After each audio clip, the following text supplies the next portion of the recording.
Voltei ao Brasil no 25 de fevereiro de 2024 e fui preso, detido, tratado como um criminoso. Como vos disse, eu já tive manifestações pelo mundo inteiro e nunca nada me marcou tão forte como no Brasil a 7 de setembro de 2022. 4 anos, ao longe da filha de 5 anos, estão longe, perderam tudo, estão na miséria. Tive com a família do Clériston, tive com a família da Débora. Epá, não se faz. O que eles estão a fazer não se faz. Eu vivi o drama daquelas pessoas. Portanto, porque você vê uma mulher, cara, que pintou uma merda de uma estátua com batom, ser condenada a 14 anos, e uns filhos de umas... com 200k de cocaína, é solto no dia seguinte, velho. Não há um tirano, um ditador que tenha cometido crimes da humanidade como este tarado comete, que tenha ficado vivo ou que tenha acabado bem. Ele até ao final da vida dele, ele não vai ter sossego. Ele nunca, se tenha 80 anos ou 90, ele nunca vai poder andar sem olhar para trás. Ele não vai poder entrar nos Estados Unidos, ele não vai poder entrar na Europa. Eu vou garantir que ele não vai entrar na Europa, isso podem ter a certeza. No Brasil, ele vai ser odiado para sempre. Não vai aguentar.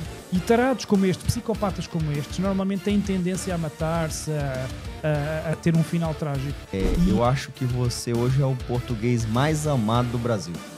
Mais amado. Eu porque sinto isso quando vou lá. O seu trabalho, ele supera o trabalho jornalístico. Já é um trabalho assim... Você já escreveu o seu nome na história do Brasil. 2016, então, o cara vem com esse papo, quem vai pra guerra tem medo de correr um covarde, chega na frente do seu algoz, senta a bunda na merda da cadeira e fala: você não quer ser meu vice-presidente? Ah, vai a merda, mano. Eu vejo um negócio daquele, eu fico envergonhado de um dia ter apoiado um cara desse.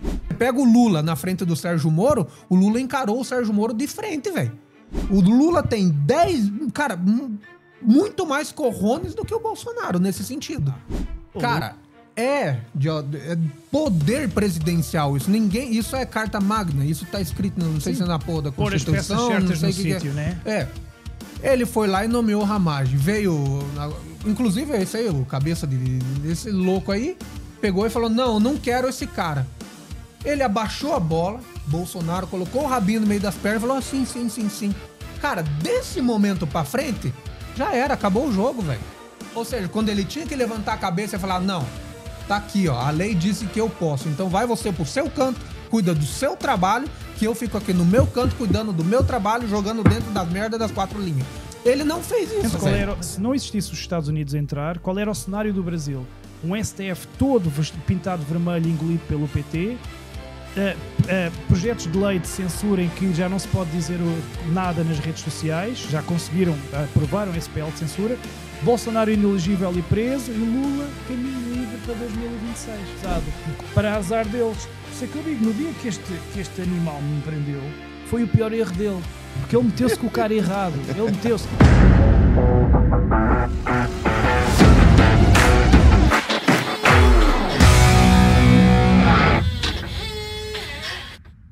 Muito bem, meus queridos. Passado 203 anos do grito de Dom Pedro I às margens do rio Ipiranga, hoje comemoramos um ano mais de independência do Brasil.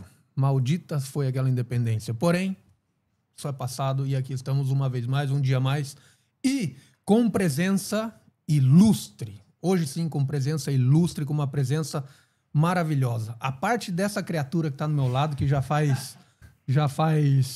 é da casa, né, Douglinhas? É isso aí, desdenha. A parte da resenha do Douglinhas aí, nós estamos com a presença de Sérgio Tavares. Sérgio Tavares, antes de nada, se apresente para a galera e fique aí à vontade para fazer a sua apresentação livre. Bom, primeiro, obrigado pelo convite. Muito bom estar aqui em Barcelona. Já não vinha há quase uns 30 anos aqui a lançar aqui o documentário aqui no cinema, no Cinesa Diagonal, um dos cinemas mais famosos.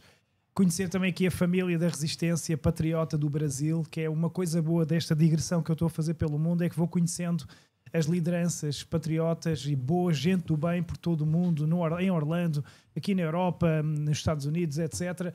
E agora aqui ganho uma família aqui em Barcelona, aqui com o Douglas, aqui com o Michel, e portanto é uma ligação que vai ficar para a vida. Porque é o bom desta história de resistirmos e lutarmos pela liberdade e pela revolução, é que encontramos gente boa, gente que está do lado certo da história, gente corajosa, homens com tomates, com bolas, como deve ser, não é esses não binários, essas borboletas que andam aí pelo mundo. E isso é bom porque criamos laços, porque quem entra nesta luta pela resistência, pela liberdade, até ao fim da vida. Não há volta a dar. Estávamos no carro a falar, eu e o Douglas, mesmo que esteja cansado, mesmo que Isso é o quê? Está tudo bem? É que estava ali uma... Não, mas mesmo que esteja cansado e tudo mais, a luta ativista é mais forte e não se consegue estar parado no sofá e então temos que ir para isso. Então é muito bom estar aqui e eu sou aquele repórter independente que anda pelo mundo, literalmente, pelos 5 continentes, na luta pela liberdade, e foi essa luta pela liberdade que me levou ao Brasil. Eu fui ao Brasil, como já fui ao Fórum Económico Mundial, como já estive em África, como já estive na Ásia, para mostrar a luta pela liberdade, a 7 de setembro de 2022, em Brasília, nos célebres Gerações Verde e Amarelos, aquele dia épico. Foi um dia que me marcou muito, onde eu vi uma coisa que eu nunca tinha, um sentimento bom, patriotista, patriota que eu nunca tinha visto. E depois voltei ao Brasil no 25 de fevereiro de 2024 e fui preso, detido, tratado como um criminoso, interrogado, assustado. E foram 2 sentimentos opostos. O sentimento bom que eu tinha sobre o Brasil transformou-se num sentimento de raiva, de fúria também, de revolta, que me fez então ir abraçar esta causa e andar pelo mundo a expor este psicopata, este tarado, este merda chamado Alexandre de Moraes. E só vou parar quando ele cair, isso podem ter a certeza. Por isso é que já vem o Fake Judge 2, há de vir o 3 se for preciso, até ele cair, aconteça o que acontecer. Mesmo que me aconteça alguma coisa, a minha obra vai ficar. Isto vai ser transformado em livro também, vai ser transmitido noutras línguas, vai chegar aos Estados Unidos, vai chegar à Ásia, vai chegar ao mundo inteiro. Este tirano vai ser exposto. E eu tenho orgulho de estar a fazer esse papel que nenhum de vocês podia fazer, porque mesmo vocês que estão aqui na Europa, se o fizessem, este animal ia atrás da vossa família lá no Brasil, ia atrás das vossas contas, ia arranjar maneira de infernizar a vossa vida. Então tinha que ser alguém de fora. E alguém que também tivesse conhecimento sobre a realidade brasileira, que é o meu caso, desde 2022. Alguém que ainda por cima também foi perseguido, embora eu seja europeu. Alguém que tivesse uma rede de contactos suficientemente grande para recolher informações em todo o mundo. E alguém que tivesse redes sociais também grandes para depois ter um alcance grande na saída do documentário. E alguém suficientemente doido e maluco para enfrentar o PCC e estes tarados sem medo, que é isso, eu não penso sequer. Sérgio Tavares, uma das... Primeiramente, nós aqui de Barcelona, eu como brasileiro, o Michel aí como brasileiro, né? Nós, brasileiros, queremos te agradecer, cara, de coração, porque o seu trabalho pra gente é muito importante. Eu acho que você hoje é o português mais amado do Brasil. Mais amado. Eu porque sinto isso quando vou lá. O seu trabalho, ele, assim, supera o trabalho jornalístico. Já é um trabalho, assim... Você já escreveu o seu nome na história do Brasil. Então, a pergunta que eu tenho para você é o seguinte. O que fez você levar você a arriscar a sua vida, arriscar a vida da sua família para estar ajudando o brasileiro, para estar ajudando... O que levou esse amor aí para você fazer isso por nós lá no Brasil? É uma pergunta que todos me fazem. Há 2 tipos de respostas. Há a resposta que me transcende, que é eu fui escolhido e fui colocado nesta cruzada por uma força maior. Acredito que tenha sido isso. A outra resposta tem a ver até com a ligação familiar. O meu avô era brasileiro, né, de Manaus. Portanto, eu tenho uma costela brasileira.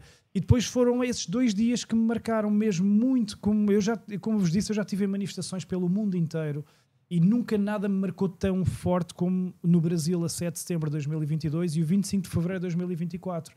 E nesse 25 de fevereiro de 2024, depois de me soltarem e de eu passar da tempestade para a bonança, ou seja, de estar interrogado e não saber se voltava a casa, e no momento, umas horas depois, estou a almoçar ao lado de Jair Bolsonaro, e depois ser recebido na Avenida Paulista como um herói, e ali aconteceu uma coisa épica, que foi aquele 1 milhão de pessoas reconheceu-me, aplaudiu-me, deram-me o microfone para a mão e eu em lágrimas, a correrem umas lágrimas desalmadamente, eu fiz uma promessa para 1 milhão de pessoas, que é, eu prometo que vou levar o vosso grito de revolta até ao fim do mundo.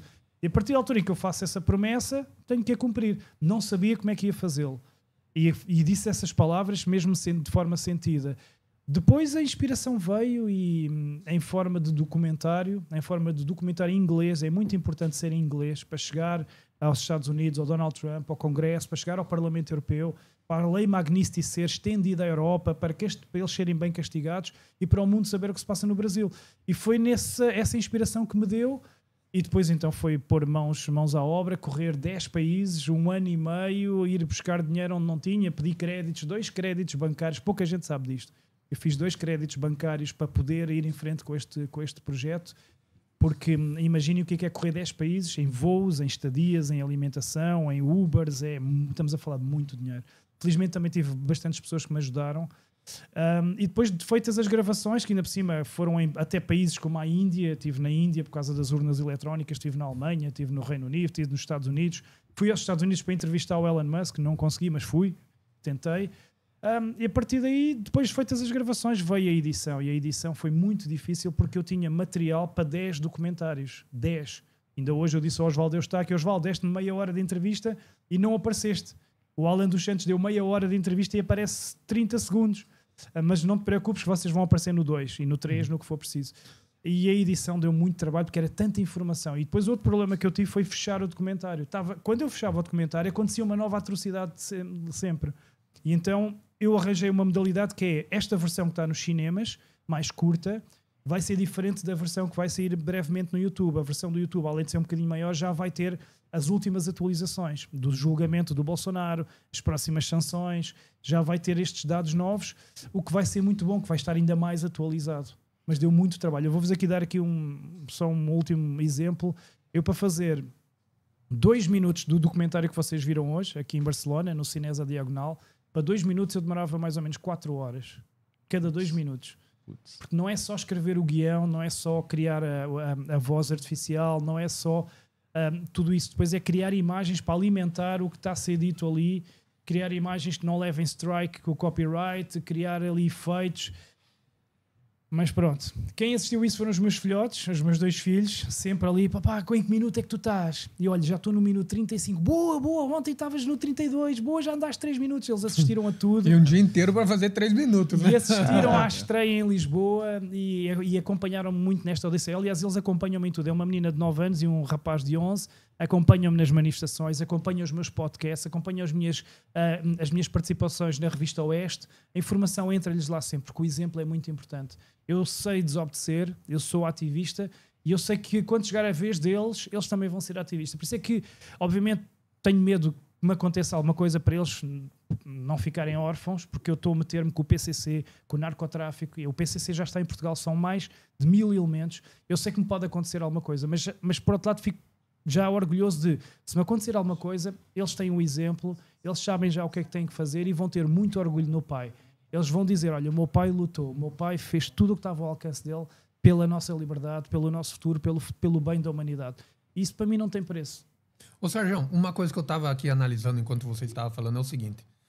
Eu me considero uma pessoa, como nós estávamos conversando essa manhã, né? Eu sou o que diria o Emílio do Pânico, né? Eu sou o afegão médio. Sim. O cara bem burrão, assim, bem chucro, bem xereque, bem loucão, né? Normal, tranquila. Então, eu falo, o que eu conto é desde a minha da minha perspectiva e desde fora, ou seja, desde a minha perspectiva, eu noto uma coisa. Olha que eu não estudei no jornalismo e nem nada. Mas você é jornalista, correto? Eu sou repórter independente. Repórter independente. Sim, não me considero jornalista porque eu tenho aversão aos jornalistas. Eles são os vassalos do sistema, são os corruptos, são os braço armado de todos estes corruptos que nos estão a fazer tanto mal. Portanto, eu tenho vergonha de ser jornalista. E aí que entra a minha pergunta, porque eu sou do Paraná, eu sou da terra do Alborguete, eu sou da terra onde os jornalistas faziam jornalismo investigativo. Exatamente. Né? Quando eu era pequeno, eu gostava até de assistir o Alborguete, ele descia o cacete na mesa e eu ficava acelerado. E uma coisa que eu presto atenção no jornal, no cara que estudou jornalismo, o que apresentava um jornalismo investigativo antigamente, estou falando há 20 anos atrás, 25 anos atrás, ele tinha 4 princípios: como, por quê, com quem, na onde e quando.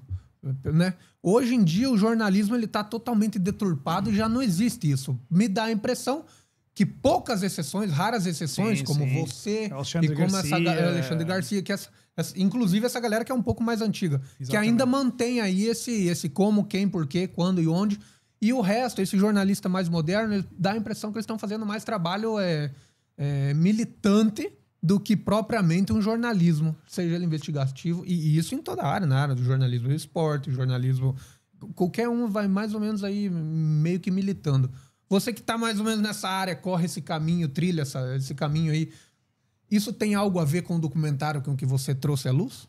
Sim, o que você fez? O meu documentário aborda precisamente um dos pilares do golpe que foi dado no Brasil, foi dado pela imprensa. A imprensa foi o braço armado desta organização criminosa chamada STF. Ou seja, que nada é por acaso, então. Não. O STF é uma organização criminosa patrocinada pelo PT e com ligações ao PCC, e a imprensa é o braço armado. Nós tínhamos até jornalistas da Globo que tinham mensagens privadas do Alexandre de Moraes e que davam ali em primeira mão.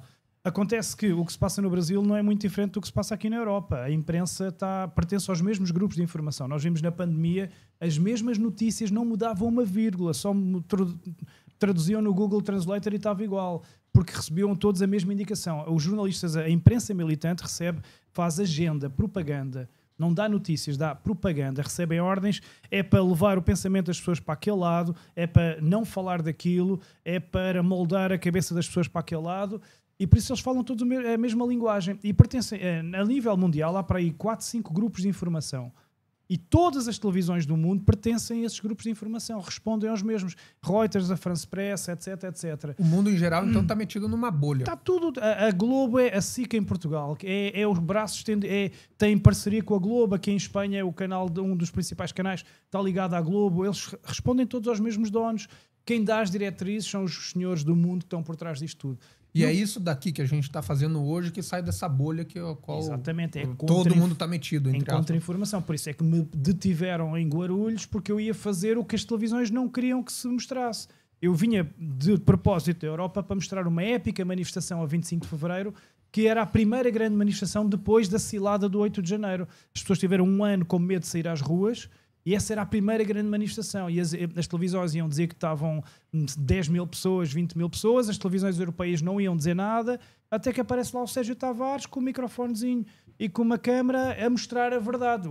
Não pode, vamos apertá-lo, vamos deportá-lo, vamos intimidá-lo. Só que meteram-se com o cara errado, porque saiu-lhes tudo ao contrário e teve um efeito muito pior. E a prova é eu estar aqui a correr o mundo. Posso-vos dizer que este documentário não só vai ser visto no Parlamento Europeu, como vai voltar aos Estados Unidos, Califórnia, Texas, Dallas, vai ao Japão, vai à Grécia.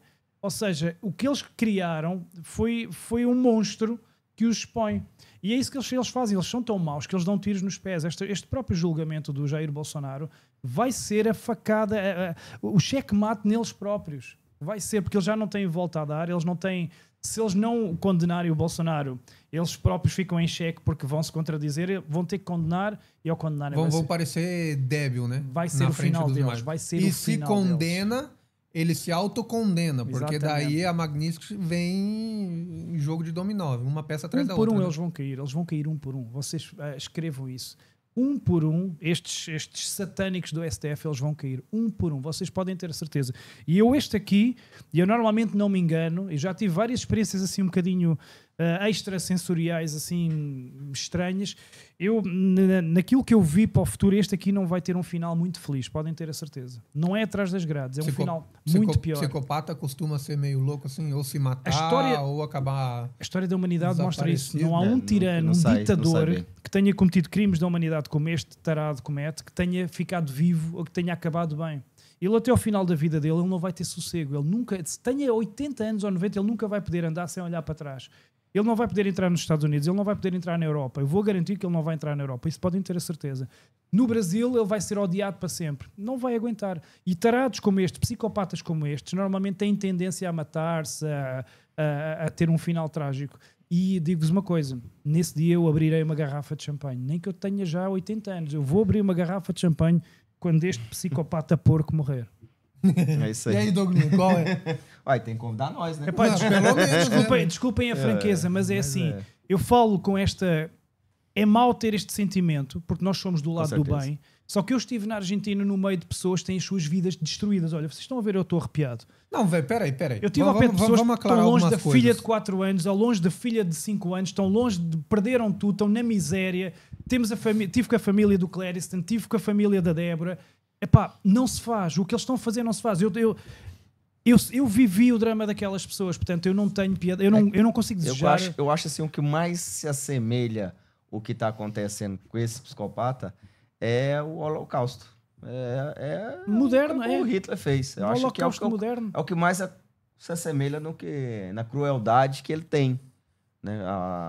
Que não tem empatia nenhuma com o próximo. Não, pra ser sincero, cara, a pessoa que não sente algo como ele tá sentindo, no mínimo parecido, não é humano, cara. Porque a pessoa que viu... Bom, não tá aberto ainda pra todo mundo ver o documentário que o... Sim, mas vocês viram hoje a teia... Mas o que nós vimos hoje, documentário, estudado, provas claras detalhes, de né? tudo que aconteceu. Ver o que esse cara foi capaz, esse ser humano, esse ser foi capaz de fazer através de uma caneta pra ferrar a vida dos outros. E as pessoas veem isso e não se sentir extremamente nervoso como ele, cara... A pessoa tem que ter muito sangue frio, mano. Porque você vê uma mulher, cara, que pintou uma merda de uma estátua com batom, ser condenada a 14 anos, e uns filhos de umas... com 200k de cocaína, solto no dia seguinte, velho. Fora todos os Como que você vê um negócio desse? E os brasileiros lá com o braço cruzado e tem que vir um português pra fazer a bagunça? Isso é o que me deixa mais puto. É ver os brasileiros com o braço cruzado e ter que vir um português do outro lado do charco colocar ordem na casa. Você vê um negócio desse, você fica louco. E ter asnos de brasileiros ainda a dizerem não à anistia, com completo desrespeito, porque estas pessoas estão a falar como aquela porca daquela Anitta, que nos concertos põe a gritar não à anistia, não à anistia. Uma drogada também. E vive do dinheiro do governo, né? Vamos deixar de passagem que ela só faz isso porque o show dela... bancado pelo... mal pra caramba, tá louco. É bancado pelo Asley Rouanet da vida e a droga do PCC e toda essa milícia aqui. Sem dúvida, é difícil. Mas felizmente também neste documentário eu tive a lucidez e a inspiração de expor não só o Moraes, como vocês viram, mas vários outros satânicos demónios que lá estão também, nomeadamente o Flávio Dino, o Gilmar Mendes... O Barroso, o Boca de Veludo, que é outro merdas também. Não, é que esse Boca de Veludo é o responsável pela base... O sapão, velho. Sapão, o Gilmar sapão. Isso é o laxante, o sapão. Mas o Boca de Veludo, o Barroso, foi o responsável pela base do golpe e da fraude eleitoral. Porque o Barroso é que boicotou o voto impresso. Já estava aprovado no Senado, na Câmara dos Deputados. Já estava...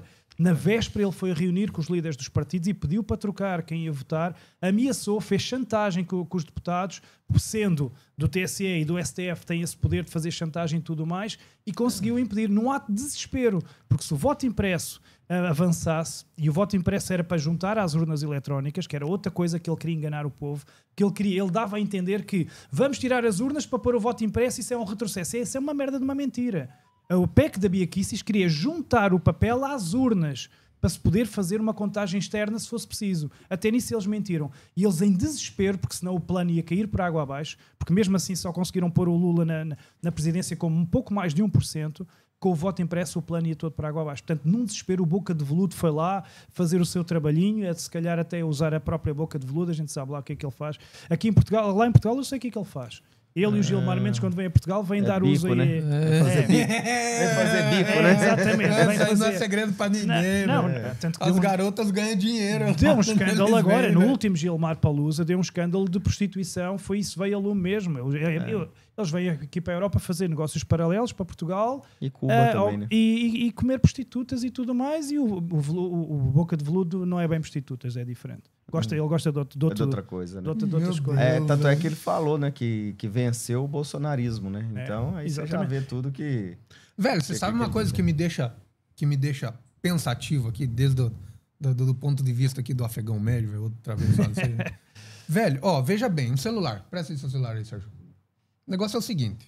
Isso aqui é um aparelho com que qualquer pessoa com suficientemente conhecimento pode clonar. Exatamente. Ok? Exatamente. Isso. Qualquer aparato eletrônico, uma pessoa suficientemente inteligente e estudada para isso, pode clonar de alguma maneira. Os próprios... Há histórias aí, eu já não sei se é verdade ou não, se for você me corrija ou não, que computadores de alta inteligência da NASA já foi clonado, claro. O Pentágono já foi clonado.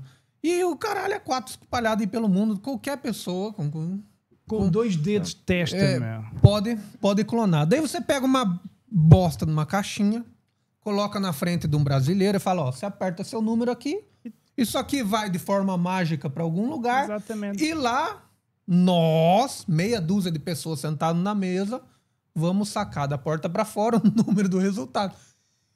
E eu não sei, cara, vocês, mas a mim isso me parece tão ridículo É mal demais. que me faz graça isso, me faz dar risada num negócio desse. É como diz o Olavo, só a apuração secreta só por si já é fraude. Claro, exatamente. Só o fato de meia dúzia de pessoas apurar os números, isso já não tem sentido, e cara. já mostra má fé e má vontade. E pior ainda é que não só eles é que fazem o resultado, mas eles é que depois são responsáveis pelas auditorias, porque eles depois vestem a capa de Supremo e avaliam o seu papel como a TSE. Portanto, Ou seja, em pouquíssimas palavras, o sistema eleitoral brasileiro é uma fraude do começo ao fim, velho. Não há outra palavra a dizer, uma puta de uma vergonha. Não há outra... Não, eu andei pelo mundo, eu fui à Índia precisamente por causa da questão das urnas e à Alemanha. Não há nenhum país no mundo que tenha uma Suprema Corte que seja ao mesmo tempo gestor eleitoral. Não há. Por isso é que na Índia deitaram abaixo as urnas Você eletrónicas. se refere ao TSE. Exatamente, ao TSE. O TSE é ligado ao porque STF. na verdade, esse órgão, eu acredito que não tem nenhum país do mundo que tenha esse órgão Não TSE. há. É que não tem sentido. Tens também, daqui duas coisas aberrantes. Só há 3 países no mundo que têm urnas eletrónicas sem papel, que é Butão, Bangladesh e Brasil. Logo. Segundo, e depois só tens um país no mundo que tem uma Suprema Corte que ao mesmo tempo é a TSE. Ou seja, vestem a capa preta da Suprema Corte, depois vestem uma fitinha vermelha por cima da mesma capa preta e agora somos gestores eleitorais. Se alguma coisa correr mal aqui na gestão eleitoral, eles vestem a outra capa preta outra vez e vão avaliar a sua própria atuação.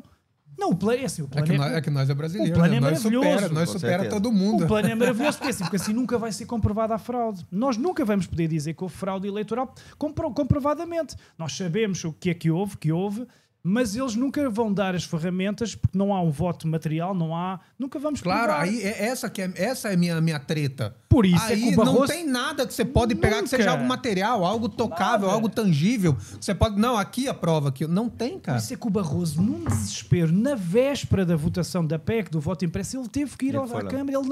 Eles estavam... O plano ia cair todo. Porque depois, sem o voto impresso, não havia fraude eleitoral. Sem fraude eleitoral não havia 8 de janeiro. Não havia mais Zanina a entrar para lá. Não havia Flávio Dino a entrar para lá. E o Poço, as trevas não iam neste caminho. O voto impresso é o primeiro pilar desta conspiração e do golpe. E aí, graças já a Bia Kicis, que bateu-se muito por isso, infelizmente não deu, mas pronto, mas foi o início do golpe. Esse foi o início do golpe. O golpe foi dado em 6 partes. O voto impresso a primeira, imprensa militante foi o segundo pilar, as redes sociais foi o terceiro pilar, com interferência externa da USAID, as empresas de pesquisas o quarto pilar, e depois o tratamento desigual do TSE, o quinto pilar, que o Bolsonaro não podia fazer nada, o Lula podia fazer tudo. E, finalmente, o sexto pilar foram as urnas eletrónicas anteriores a 2020, absolutamente fraudáveis. Vocês viram desculpa, só para terminar, viram aquela convenção de hackers que aparece no documentário, onde os hackers dizem que em 2 horas conseguiam adicionar eleitores, mudar votos, em 2 horas no modelo das urnas brasileiras. Estava lá dito por eles, meu. E depois aparece aquele monte de merda, tecnologia eletrónica, auditável, segura. Epá, não dá. É o controle da narrativa, né, Sérgio? Agora, assim, sabendo tudo isso, que a gente já sabe, você mais do que ninguém, sobre as mídias e tal, você vê alguma maneira da gente sobressair nisso, em questão de... Sair deste buraco? Desse buraco de informativa. Como a gente pode sair? É através da internet? Porque, pelo que a gente vê, todo que é a mídia canal aberto, ela já está dominada 100%. pela esquerda, né? A esquerda e alguns grupos. Você acha que a única saída é realmente a internet e os Estados Unidos? Com certeza que O pior que os caras dominam tanto que os próprios Pingo nos Is começou bem, A Jovem Pan foi comida. E foi a Jovem Pan foi comida. Neste momento sobra a Oeste, a Auri Verde, que se mantém porque não recebem verbas estatais e tem gente com espinha dorsal no sítio para ver manter. Quanto dura também. Pronto, agora, por isso é que as redes sociais é a única salvação para nós termos a contra-informação. Por isso é que eles puseram em vigor agora aquele PL da censura, que até o Toffoli chorou quando anunciou a regulamentação das redes sociais. Que baixaria. Outro merdas que foi advogado, Mano, que baixaria, advogado velho. do Dirceu. Ele foi o advogado do Dirceu quando o Dirceu foi condenado e depois, vestido a capa preta, absolve o Dirceu. Cada um deles teve uma missão. Eles foram postos lá ao serviço do PT. O PT pôs lá estes homens de preto para 2 missões, que é perseguir Bolsonaro e os seus aliados, por um lado, e a outra, tirar da cadeia o gangue do PT e pô-los em cargos de poder. A Gleisi está como ministra, o outro está como ministro do Supremo. Este é o plano. Pronto, como o Dirceu dizia, nós vamos tomar o poder, que é diferente de ganhar eleições. Mano, e o dinheiro aí fica em segundo plano. Os caras realmente... Não, o dinheiro já é o que menos interessa, porque depois há o lado revolucionário do Foro de São Paulo, pintar de vermelho a América Latina. É o poder sobre poder, né? Exatamente. E as redes sociais é a única forma de combater isto, por isso é que eles regulamentaram. E agora, neste momento, se não existisse os Estados Unidos a entrar, qual era o cenário do Brasil? Um STF todo pintado de vermelho e engolido pelo PT, projetos de lei de censura em que já não se pode dizer nada nas redes sociais, já conseguiram, aprovaram esse PL de censura, Bolsonaro inelegível e preso, e Lula caminho livre para 2026. Entrando em 2026, indicando mais 2 lá para o gangue, e portanto o Brasil mergulharia numa treva sem fim e sem salvação. E durante muitos meses eu pensei que era o que ia acontecer. Eu estava muito pessimista. Até aparecer primeiro o Elon Musk e depois aparecer o Donald Trump. E quando apareceu o Donald Trump e a Lei Magnícia, eu disse, é agora, acabou. Isto vai virar. Isto vai mesmo virar. E neste momento eu tenho a certeza absoluta. Isto vai virar. Eles vão cair em grande. O estrondo vai ser enorme. E agora sim há luz. Isso deu mais motivação para eu ter feito o documentário e para lançá-lo agora na hora certa. Fiz aquelas coisas que até falámos um bocadinho em bastidores, que eu vos contei. Os 3 meses da edição cortei no açúcar, cortei nos refrigerantes, no álcool, cortei nas gorduras, em tudo, que é para estar com a cabeça limpa, para sair mesmo uma obra perfeita, porque eu tinha que estar com a cabeça no sítio, eu precisava da inspiração, e porque eu senti no meu íntimo, agora é a hora, é agora que vamos com tudo. E a minha estratégia até antes de lançar no YouTube, primeiro correr os cinemas, porque o documentário correr os cinemas deixa-os impotentes. Porque o que é que eles pensavam? Que o Sérgio faz o documentário, mete no YouTube e a gente faz uma cantada, a gente barra o YouTube no Brasil e está tudo bem. Não. Primeiro vamos ao Parlamento Europeu, vamos ao Congresso Americano, vamos aos cinemas, vamos deixar-vos aí impotentes a assistir sem poderem fazer nada. Depois então vamos meter no YouTube, mas antes do YouTube vai para a Amazon, vai para o X, vai para empresas americanas, eles não vão poder fazer nada. Nada. E só não lancei ainda antes do 7 de setembro e do julgamento do Bolsonaro, porque eu acho que não era a altura certa. As atenções estão todas no julgamento, estão no 7 de setembro, nos áudios do Taglaferro, e eu também quero esperar que o meu canal cresça ainda mais um pouco, que é para quando sair com impacto, até para eu ter meios financeiros, depois com as visualizações para gravar o 2, para recuperar o que gastei. Portanto, eu sinto que agora é a altura de andar em digressão. E quais serão os próximos países para jogar para ir para o Cine? Pós-Laxante vai ser basicamente em Portugal, porque eu vou rastrear os negócios todos dele e vou descobrir onde é que ele anda a declarar. Se ele declara os bens milionários e os negócios em Portugal ou no Brasil. Se ele não declarar em lado nenhum, ele está literalmente fodido. Porque aí vai ter problemas com a justiça. Eu vou atrás disso tudo. Eu já tenho muito material. Você dorme sonhando nele, né, velho? Eu já tenho muito material confidencial, que já é, o que eu já tenho comigo já é grave. Porque agora, para fazer um documentário, primeiro vem a fase de recolher material. E eu, assim que anunciei que ia ter o Gilmar Mendes, já vários informadores vieram ter comigo. Já tenho coisas bombásticas. Então o seu projeto então é fazer o Fake Judge 2 e enfocar em cada ministro, não? Não, no Gilmar Mendes. Tal como este Fake Judge 1 focou neste tarado, mas falou dos outros também. Tu viste sim. O Benedito leva lá, a Tareia, o Barroso leva, a Carmen Lúcia leva. No 2, o que vai levar... Mas o que levou mais é este, porque este é o protagonista. No 2, o que vai levar mais, o que vai centrar mais no Gilmar Mendes, mas vou continuar a esmiuçar os outros todos, o gangue todo à volta, porque há ali uns quantos que ainda não levaram o tratamento que merecem. E orgulho-me de chamá-los aquilo que eles são, uma quadrilha, um bando de criminosos ligados ao PCC, o Brasil, o narco-estado, e são criminosos. Não há, e eu sei que o documentário é um bocado humilhante para eles. Mas eu fiz questão de humilhar, porque quando nós lidamos com forças do mal que causam tanto mal e tanta destruição a pessoas de bem, inocentes, como eu vi o Sr. Ezequiel com os seus 7 filhos presos 17 anos, nós temos que jogar igual. Nós hoje falámos isso no carro. A direita está do lado de certa história e tem o bem do seu lado. Mas quando nós lidamos com o mal, com forças do mal, que não hesitam em matar-nos, assim sem mais nem menos, nós também temos que saber jogar mal. Também temos que entrar um bocado no jogo. Temos que... Ô, Sérgio, eu não quero cortar aqui, mas já cortando. Não, mas é isso. Eu queria mudar um pouco de tema, porque entra um pouquinho nisso aí que você falou. Cara, Jair Bolsonaro, que é a bola da vez, né? Essa semana aí passou, ele entrou aí no julgamento dele aí.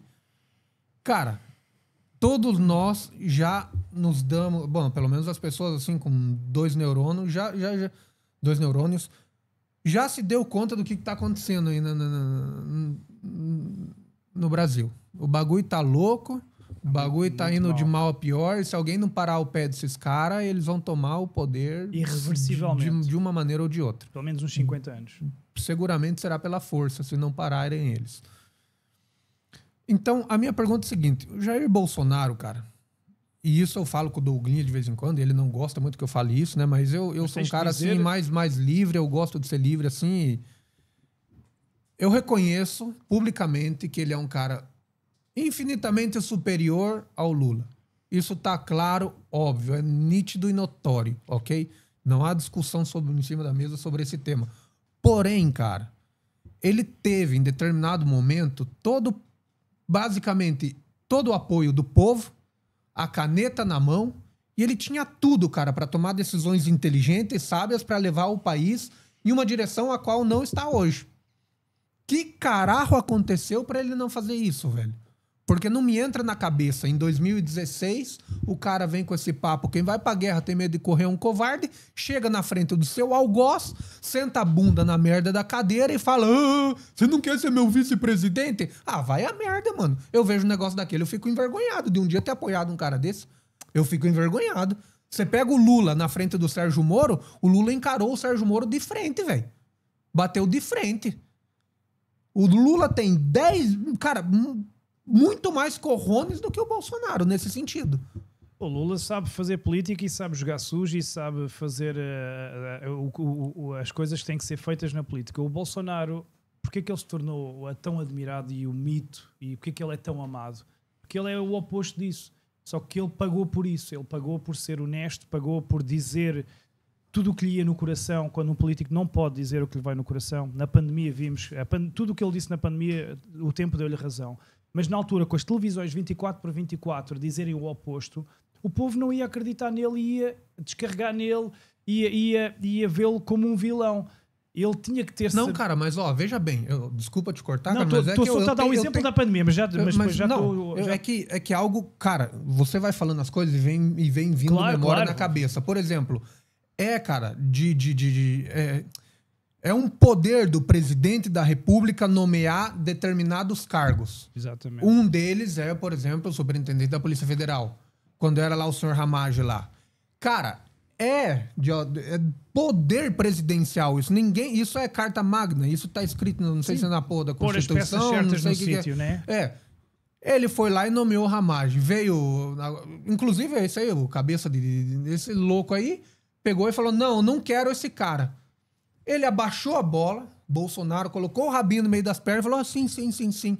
Cara, desse momento pra frente, já era, acabou o jogo, velho. Ou seja, quando ele tinha que levantar a cabeça e falar: não, tá aqui, ó, a lei disse que eu posso, então vai você pro seu canto, cuida do seu trabalho, que eu fico aqui no meu canto cuidando do meu trabalho, jogando dentro das merdas das 4 linhas.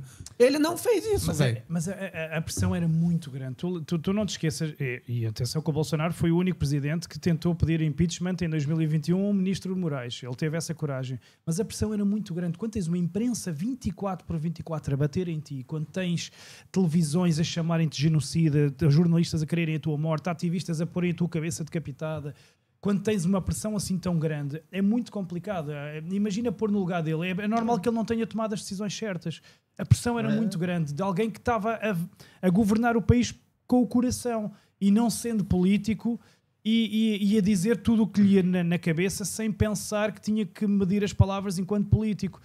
Isso é um pau de 2 bicos. Porquê? Porque, ok, levou para um caminho errado, mas por outro lado fez com que o povo o admirasse como nunca nenhum presidente do Brasil vai ser admirado daquela maneira. Agora, obviamente ele cometeu muitos erros. O Donald Trump, na primeira administração, cometeu muitos erros que ele agora está a corrigi-los. O Donald Trump de agora não tem nada a ver com o da primeira, porque ele agora aprendeu o que é que não podia fazer e criou escudos para tudo. Agora ele dispara em todas as... Agora ele ataca, ele é o primeiro a atacar. Eu não tenho dúvidas que se o Bolsonaro for eleito em 2026, não vai ser o Bolsonaro de antigamente. Vai ser um Bolsonaro a matar e a fazer o que tiver que ser feito, incluindo entrar no jogo sujo deles, incluindo mandar fazer ali limpezas. Não tenhas dúvidas. A única diferença é que se ele vier agora, a diferença do Donald Trump é que o Donald Trump tem uma corte que é uma corte normal, né, de todo mundo que faz o seu trabalho. Tem uma verdadeira Suprema Corte. E nós no Brasil temos uma Suprema Corte que ela é partidária, ela não é uma corte judiciária. Sim. Ela não tem as coisas da justiça, tem partidário. E aí eu entendo, não é o que passou com o Bolsonaro ali, porque é muito fácil a gente falar de fora. E de depois, fora é fácil, mas quando ele tá lá dentro, é difícil e tomar a pressão, vocês imaginem a pressão. E cada vez que ele falava alguma coisa, a bolsa ia lá embaixo, o dólar subia, todo mundo criticava e vinha pau pra cima dele. Eu entendo que o cara, né? E apanhou uma pandemia que foi ainda por cima cheia de interesses por trás e que sabemos que foi criada de propósito para uma série de razões. Não foi fácil, aquilo não foi fácil. Agora, que ele cometeu muitos erros, cometeu. É porque realmente o presidente ele não faz nada sozinho, né? Tem lá Pois é, cara, mas eu não consigo acreditar que aquele cara seja tão burro de escolher somente pessoas que colocaram a faca por trás dele, velho. Mas pelo menos não teve escândalos de corrupção, não teve, percebes? E isso logo aí é uma grande diferença. Agora, ele quis jogar nas 4 linhas, quando na política não dá para jogar nas 4 linhas. A política é um jogo porco e sujo. A isso eu me refiro, tu tens que estar ao nível... Para entrar na política tens que ir para a lama. Como que você vai... Cara, como que você vai lutar com alguém por igual, sabendo que não é assim, velho? Não dá. E agora, a diferença é que se ele entrar em 2026, esta Suprema Corte corrupta também vai levar uma limpeza. Há ali 2 ou 3 que vão acabar presos, porque há provas agora do Tagliaferro, há muitos indícios, vão ser sancionados, não vão aguentar a pressão. O Barroso já quer sair. O Barroso, olhas para a cara do Barroso, ele está... literalmente na merda. Mas aí você fala que eles são presos, mas quem teria o poder para prender alguém do Supremo? Quem vai julgar? Quem vai julgar? Essa é uma boa pergunta. Essa é uma boa pergunta. Os caras cometeram o crime, já foi provado, já foi visto, já tá. Mas quem vai julgar esses caras? Mas é aquilo que eu não pois sou... não é nessa hora que teria que ter um presidente mão dura e falar, isso mas aqui que tá não errado. É, mas aí você está destrupando a função do presidente. Não é o presidente. Sim, mas não é função do cabeça de pinto lá também fazer o que ele está fazendo. O Congresso, o Senado, ele é juiz. O juiz é o que leva o Senado está na mão deles. Eu não sou muito religioso, mas eu sei que vocês são e hoje tive a oportunidade de assistir a um culto vosso e tudo mais. Mas há uma coisa que eu acredito que é Deus escreve direito por linhas tortas e quando menos esperamos aparece. Quem é que imaginava há 2 anos atrás que íamos ter o presidente da maior potência do mundo a declarar guerra pessoal contra o Supremo e contra Alexandre de Moraes? Vocês imaginavam? Donald Trump a dizer que o Supremo é corrupto, que sanções de 50%, lei Magnícia, não podes usar cartão Visa, não podes usar Amazon. Nenhum de vocês imaginava. Isto aqui era impensável. Portanto, tal como aconteceu esta coisa impensável, que nem nos nossos melhores sonhos, outras coisas impensáveis vão acontecer. E eu posso vos dizer, porque eu sinto isso, esta missão que eu levo, planetária, eu acho que não fui eu que a escolhi. Eu vou-vos dizer porquê. Em 2021, uma senhora na Suíça, com uma espiritualidade muito acima de... Andava eu nas minhas primeiras reportagens pelo mundo, os meus trabalhinhos de microfone velho. Essa senhora na Suíça encontrou-me, deu-me um abraço, olhou assim para mim, não me largou assim o braço e disse, Sérgio, tu, por favor, tu tens cuidado contigo, tu tens um papel reservado na humanidade, tu não imaginas, tu vais ter um papel de destaque muito grande, vais fazer a diferença, espero que estejas preparado para isso. Eu ouvi aquilo e pensei, olha, mais uma maluca, eu atraio os malucos todos, é mais uma doida. Pronto. Tudo bem. 1 ano depois, em Coimbra, fui cobrir o Tedros Adhanom da OMS que esteve lá, uma senhora também, com o filho dela, disse, olha, a minha mãe quer te ver, a minha mãe ela tem uma sensibilidade espiritual muito grande, ela quer te ver porque ela está ali com uma dúvida. Ela, isto em 2021, agarrou-me a mão, desatou a chorar, mas desalmadamente. Então mas o que é que foi? O que é que Sérgio, por favor, tu não sabes a missão que tu tens nesta terra, por favor, eu só espero que tu não te percas o teu caminho, tu aguenta a pressão, vêm coisas muito difíceis de suportar, aguenta, eu só te quero dizer isto. E eu assim, outra, meu, então já é a segunda que me diz isto, então, mas eu estou andando aqui na minha vida, os meus videozinhos a fazer, mas porquê, meu? E o que é certo é que na véspera de eu ir para o Brasil a 25 de fevereiro, foi a primeira vez na minha vida que eu me despedi dos meus filhos com lágrimas. Eu deixei-os e senti que alguma coisa se ia passar. Eu tive medo de não os voltar a ver, mas ali mesmo. O que foi bom, porque foi isso que fez que quando no aeroporto me levaram o passaporte, me fez atuar logo. Porque se eu não tivesse atuado logo, eles levavam-me, depois levaram-me lá para dentro, tiraram-me tudo e depois eu já não tinha hipótese. Foi esse meu pressentimento que fez que eu estava naquele terminal, entraram as pessoas todas e chegou a minha vez e ele disse, pega no passaporte, aguarda um pouquinho, sai e vai lá para dentro para uma casinha. E eu, pronto. O que eu senti está-se a realizar.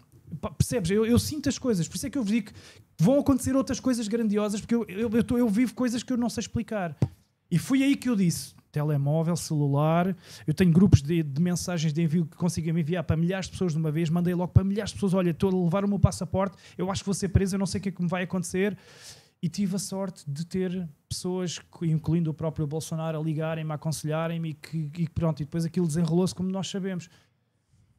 Porque, percebem, e para vos explicar que eu sinto estas coisas, então quando eu digo que vai acontecer, vai. Por isso é que muita gente pergunta, mas não tens medo do PCC que está lá em Portugal? Não tens medo? Então tu estás-te a meter com o narcotráfico, estás-te a meter com os maiores traficantes, com os piores criminosos do Brasil e tu andas sem segurança e não tens medo? Não tenho. Porque se eu tivesse medo eu não fazia, não metia nisto. Eu metia nisto é para ir com tudo. Eu não tenho medo. Até porque já disse, se me acontecer alguma coisa, a minha obra fica, o meu exemplo fica e sei que faço a diferença e que farei a diferença. E eu tenho a certeza absoluta. E desculpem agora a minha...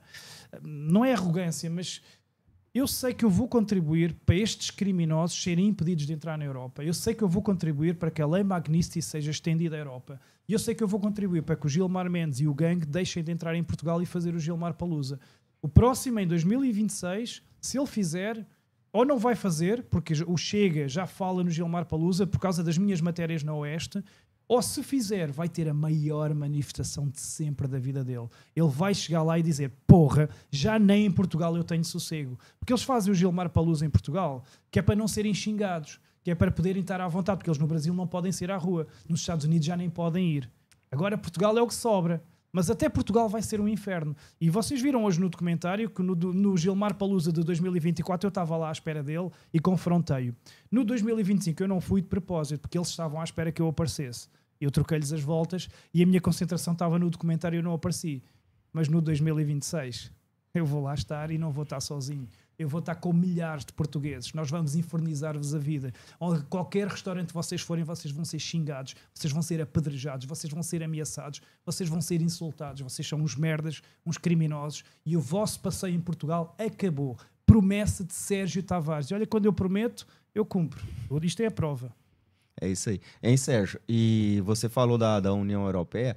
Parece que a União Europeia um pouco ela tá fazendo de surda, de cega, de... Porque quando estava o presidente Bolsonaro, qualquer palavra que ele fazia, saía tudo aqui. Agora a gente vê Lula cada minuto falando asneira, a esbanja cada minuto falando asneira, e tudo que está acontecendo com o Alexandre de Moraes, com a lei Magnitsky, e aqui a gente não vê nada falando sobre o assunto, de tantas... Porque assim... A lei Magnitsky, ela veio para terroristas, para gente, né? crimes contra a humanidade. Ou seja, que era para estar falando a cada minuto aqui nas notícias. A gente vê um pouco de silêncio. Isso pode ser que a União Europeia é meio a favor, meio contra? O que você acha disso aí? Tem a ver com a imprensa. Porque se a imprensa não diz, não acontece. E o que é que a imprensa está a fazer? O mesmo que sempre fez. Bolsonaro é culpado, Bolsonaro ainda bem que está a ser julgado, Lula é o pai dos pobres, Moraes é um juiz justo, etc, etc. É isso que a imprensa faz. Eu para este documentário, entrevistei o Santiago Abascal aqui em Espanha, em Madrid. Não entrou neste documentário porque não havia espaço. Vai entrar no 2, o depoimento dele. E eu perguntei, então o que é que aqui vocês têm noção do que se passa no Brasil? Ele disse... Eu tenho, mas o povo brasileiro, o povo espanhol não tem.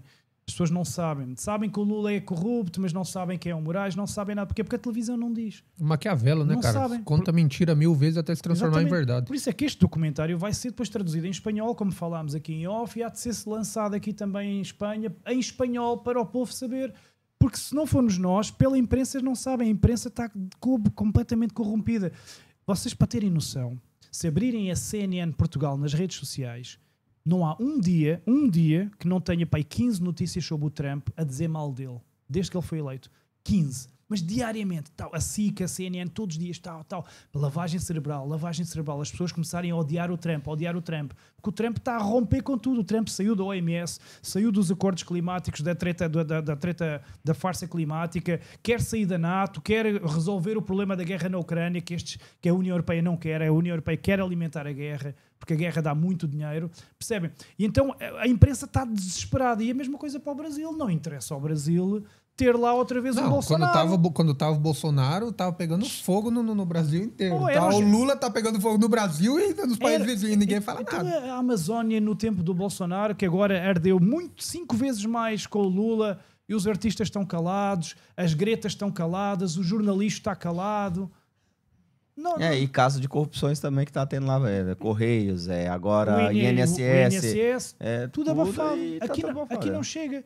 Por isso é que eu cada vez entendo mais as palavras dessas senhoras que eu achava loucas, que diziam que eu ia... Olha, tu vais fazer a diferença, tu vais levar a mensagem longe. E eu, na altura, desvalorizei, mas agora entendo, ok, se calhar estou destinado a informar pessoas em contrapeso com o que a televisão faz. E depois, a acordar pessoas também. Foi uma coisa que falámos hoje no café da manhã, que eu dei a metáfora, e vou-te contar a ti, Douglas, e aos nossos ouvintes, que é a metáfora de aquelas milhares de estrelas do mar que deram à costa, e uma estrela do mar fora d'água morre. E está uma criança, mas milhares, muitos milhares, milhões, está uma criança a mandar uma para dentro da água, está a mandar a outra, mas aquilo não faz a diferença porque são milhões que estão ali. E alguém diz, o que é que tu estás a fazer? Sossegue, isso não vai fazer a diferença. E a criança vira-se e diz, para esta que eu mandei para dentro da água fez toda a diferença. Então, uma pessoa que eu ajude a deixar de viver no medo, uma pessoa que eu desperte para o ativismo, para a luta, para ser contra estes corruptos, contra esta gente, já valeu a pena, porque essa pessoa vai contagiar outra também. E depois isto é um efeito de cadeia. E uma coisa que o Eduardo Bolsonaro me disse em Washington é, ok, se nos tirarem isto, que eles querem tirar-nos isto, porque é a única forma de nós ainda comunicarmos, nós vamos reinventar-nos, nós vamos voltar aos papeizinhos, vamos voltar à conversa de café, vamos voltar ao início. Vamos... Nem que seja pegar um pombo e soltar o pombo. Agora, ajoelhar e render, nunca, mas nunca, porque nós temos filhos, nós temos família, nós temos o mais precioso de tudo que é a família. Nunca me vou render. E se cair, fica o exemplo. Nós nunca podemos render. E vocês viram a mensagem final do documentário.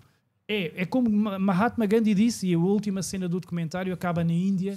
Chorei muito, porque foram 1 ano e meio sozinhos. Chorei muito ali naquele cenário que vocês viram. Nós conseguimos ser a diferença sozinhos. Está aqui a prova. O Douglas aqui sozinho. Sozinho não, porque agora tem uma equipa, mas muitas vezes sozinho, e se calhar no início sozinho, consegue mover aqui, ser um movimento aqui em Barcelona. Michel, tu disseste eu quero ter um podcast. Tens um podcast que brutalíssimo, tens aqui. Percebes? E quantas pessoas já não te ouviram e tu pensas, se calhar hoje não me apetece fazer o podcast. Se calhar já acordaste dezenas de pessoas, centenas de pessoas sem dar conta. Nós fazemos a diferença, meu. Nós estamos do lado certo da história, meu. Nós estamos do lado certo da história. Ele falou e não sabia, né, Michel? Realmente, a primeira manifestação que foi feita aqui foi eu sozinho na praça na Praça Catalunha, sozinho, andando igual doido. Porque eu fiz a convocação. Fiz a convocação da manifestação, não veio ninguém. Era um 7 de setembro também. Mas vieste tu. E eu andando na praça lá, com a bandeirinha, tudo pintada, e aí na segunda o pessoal já veio de dó. O pessoal falou, não, vou de dó dele, até minha esposa. Viste hoje, o 7 de setembro, tínhamos mais de 50 pessoas aqui em Barcelona, lá no Arco do Triunfo. E no documentário, todo mundo lá. A sala cheia do documentário, que por acaso fiquei contente, estava à espera que fosse mais difícil, porque organizámos em cima da hora. Isso. E lutou. Aliás, o documentário tem sido inacreditável, porque em Lisboa lutou todas as sessões, já vai para a quinta. Já esteve no Algarve, vai para o Porto, vai para Braga. Nos Estados Unidos lutou a Washington, Nova York, Boston, Connecticut. Ou seja, as pessoas querem mesmo ver, assistir e fazer parte da história. Daí até a t-shirt do Eu Fui compram, porque isto é fazer história. é uma coisa que eu sei que eu tenho orgulho é, imaginem daqui a 50 anos, vocês viram que o documentário conta a cronologia toda desde 2021 a 2025, incluindo até a manifestação de 3 de agosto recente. Eu sei que vai ficar para a história daqui a 50 anos. As pessoas vão ver, olha, no meu tempo tínhamos um ditador, tínhamos um careca, um psicopata que fez aquilo e não sei o quê. Mas como? Conta lá, olha, vamos ver o DVD, olha, foi este português que veio sozinho, olha, fizeram isto, e depois havia aquele ali, não sei o quê, e havia outro e não sei o quê, pumba, pumba. E as pessoas vão ver, até porque isto vai ser transformado em livro. A capa do livro vai ser esta, tudo o que está no documentário vai passar para o papel, vai ficar imortalizado. Para azar deles. Por isso é que eu digo, no dia que este animal me prendeu, foi o pior erro dele. Porque ele meteu-se com o cara errado. Ele meteu-se... cara... Eu faço a pergunta para você. Você está em competição com o Alan dos Santos, né? Quem é o mais... qual o terror mais do Alexandre Moraes? É o seu, Alan? O Alan dos Santos é meu mano. Eu já estive com o Alan dos Santos muitas vezes. Já estivemos no carro a cantar músicas contra o cabeça de piroca. Já fomos para a balada juntos, já tudo mais. Somos muito, muito amigos mesmo e eu revejo muito nele. Eu vibrei muito com o Alan dos Santos. O Alan dos Santos, cara. Quando ele abriu a garrafa de champanhe no dia da primeira sanção Magnisti, quando ele aparece com a música do Homem Macaco, assim a baloiçar. O Homem Macaco. Bem, o que eu deliro, eu mando-lhe mensagem, pá, mano, tu és o maior, pá, tu és o maior. Olha, meu irmão, um grande abraço, pá, és o maior, meu. Você pega e manda uma mensagem pra ele da minha parte. Você fala, ó, cara, você pode falar o que quiser, velho. Mas você é muito parecido a ele, hein, velho? Você tira a barbinha assim, ó, velho. Vão falar que vocês são irmãos, velho. Exatamente. Agora é duas preocupações do Alexandre Moraes, né? O Alan lá na Europa, aí aparece um português também. Estão nos dois continentes. O Alan dos Santos é uma referência, porquê? Porque é aquilo que eu digo, eu dou muito valor à coragem. À coragem, principalmente quando mexe com a nossa vida, com a nossa subsistência, com a família, com o bem. E ele é um lutador, ele passou horrores. Eu sei os pormenores do que ele passou com a família. Ele sofreu horrores e está ali firme, de cabeça firme e a bater-se e a chamar pelos nomes que ele tem que ser chamado. Eu revejo muito nele, porque se houvessem mais homens assim, o mundo não estava como está. Se houvesse mais gente como nós, o mundo não estava como está, desta maneira. Isso podem ter a certeza. Mas a boa notícia é que mais gente como nós vai nascer se nós não pararmos. E isso é que é boa notícia. Porque no início, quando andei nesta luta, eu sentia-me maluco, sozinho. Como tu, quando estavas a vaguear sozinho aqui em Barcelona. Eu andava, o que é que eu estou aqui a fazer, meu? Então, mas está tudo em casa, eu ando aqui na rua com este microfone, está frio. Estava eu em Davos, no Fórum Económico Mundial, 14 graus negativos, para expor o Klaus Schwab, para expor o Barroso, estava lá, etc. E eu com as mãos a tremer, o que é que eu estou aqui a fazer, meu? Mas não, fez a diferença. Até o Alexandre Garcia depois partilhou os meus vídeos, etc. Nós fazemos a diferença. Olha, e agora vamos fazer a diferença. Nós vamos fazer aqui um videozinho para o Alan dos Santos. Quer dizer? Vamos fazer aqui um videozinho para o Alan Olha dos só. Santos. O Homem Macaco. Alan, nós estamos aqui em Barcelona, aqui no podcast, aqui com o meu amigo Michel e com o Douglas, aqui a liderança aqui de Barcelona, aqui no Sol Vai Podcast. Estamos a falar, tipo, tu és um exemplo de coragem, tens tomates, big balls. Estávamos aqui a rir do Homem Macaco, do Cabeça de Piroca. Então queremos mandar aqui uma mensagem para ti, olha. Michel, aqui muito rápido, aqui para o Alan. Eu ouvi falar que você é irmão gêmeo dele, hein, maluco? Me falaram pra que você é muito parecido a ele, hein, velho? A diferença é que eu tenho um bocadinho mais de cabelo, mas pronto, mas tirando isso... É isso aí, Alan. Agora nós estamos aqui numa competição. Quem é o terror do Alexandre Moraes? É você ou o português Sérgio Tavares? Com quem que ele pensa mais? Não, mas peraí. Eu tô falando que você é irmão gêmeos do Cabeça de Piroca ali, do Cabeça de Piroca. É muito parecido, velho. Não, Você rapa a cabeça do louco e tira a barbinha dele, sim. Igualzinho, irmão gêmeo, velho. Aí eu acho que este aqui tem um fetiche com o Alan. Ele à noite, este aqui à noite tem sonhos molhados, molhados com o Alan. Sonhos Isso molhados. ele tem, porque a fixação pelo Alan, ter o Alan, possuir o Alan no Brasil, já não é normal. Portanto, se calhar este aqui também joga naquela equipa que a gente sabe. Mas pronto, olha, Alan, um grande abraço. Se estiveres a ver isto a tempo aqui do podcast, manda-nos um videozinho que a gente ainda publica aqui, tá bem? Um abraço aí para os Estados Unidos, diretamente de Barcelona. Forte abraço, Alan. O irmão gêmeo do Alexandre de Moraes. O bom do esses podcast caras. é que a gente pode estar à vontade e podemos ser nós próprios. Aqui Podemos ser, pode. por exemplo, eu quando estou na Oeste, que eu sou correspondente da revista Oeste na Europa, quando eu estou na Oeste eu tenho que manter a postura. E, então, aqui no podcast posso ser eu e podemos dizer o que quisermos e estamos à vontade. Com certeza. E muito mais aqui na Europa. Nós aqui na Europa podemos, se isto fosse num canal brasileiro, não podíamos falar em fraude, não podíamos falar... Pois é, isso que eu ia falar agora. O canal vai estar a ponto de cair quando for online. Porque... Falamos, ó, da picadinha, a gente deu uma falada legal. Não vou falar muito, mas o Não, resto mas a pode. picadinha agora já vacina. podes, já não podes é dizer algumas coisas, porque os efeitos adversos já são isso, pronto. Agora, Sobre a Essa urna não mostra. eletrônica. a urna, a que não santa, pode- gloriosa urna, como disse no documentário o Silas Malafaia.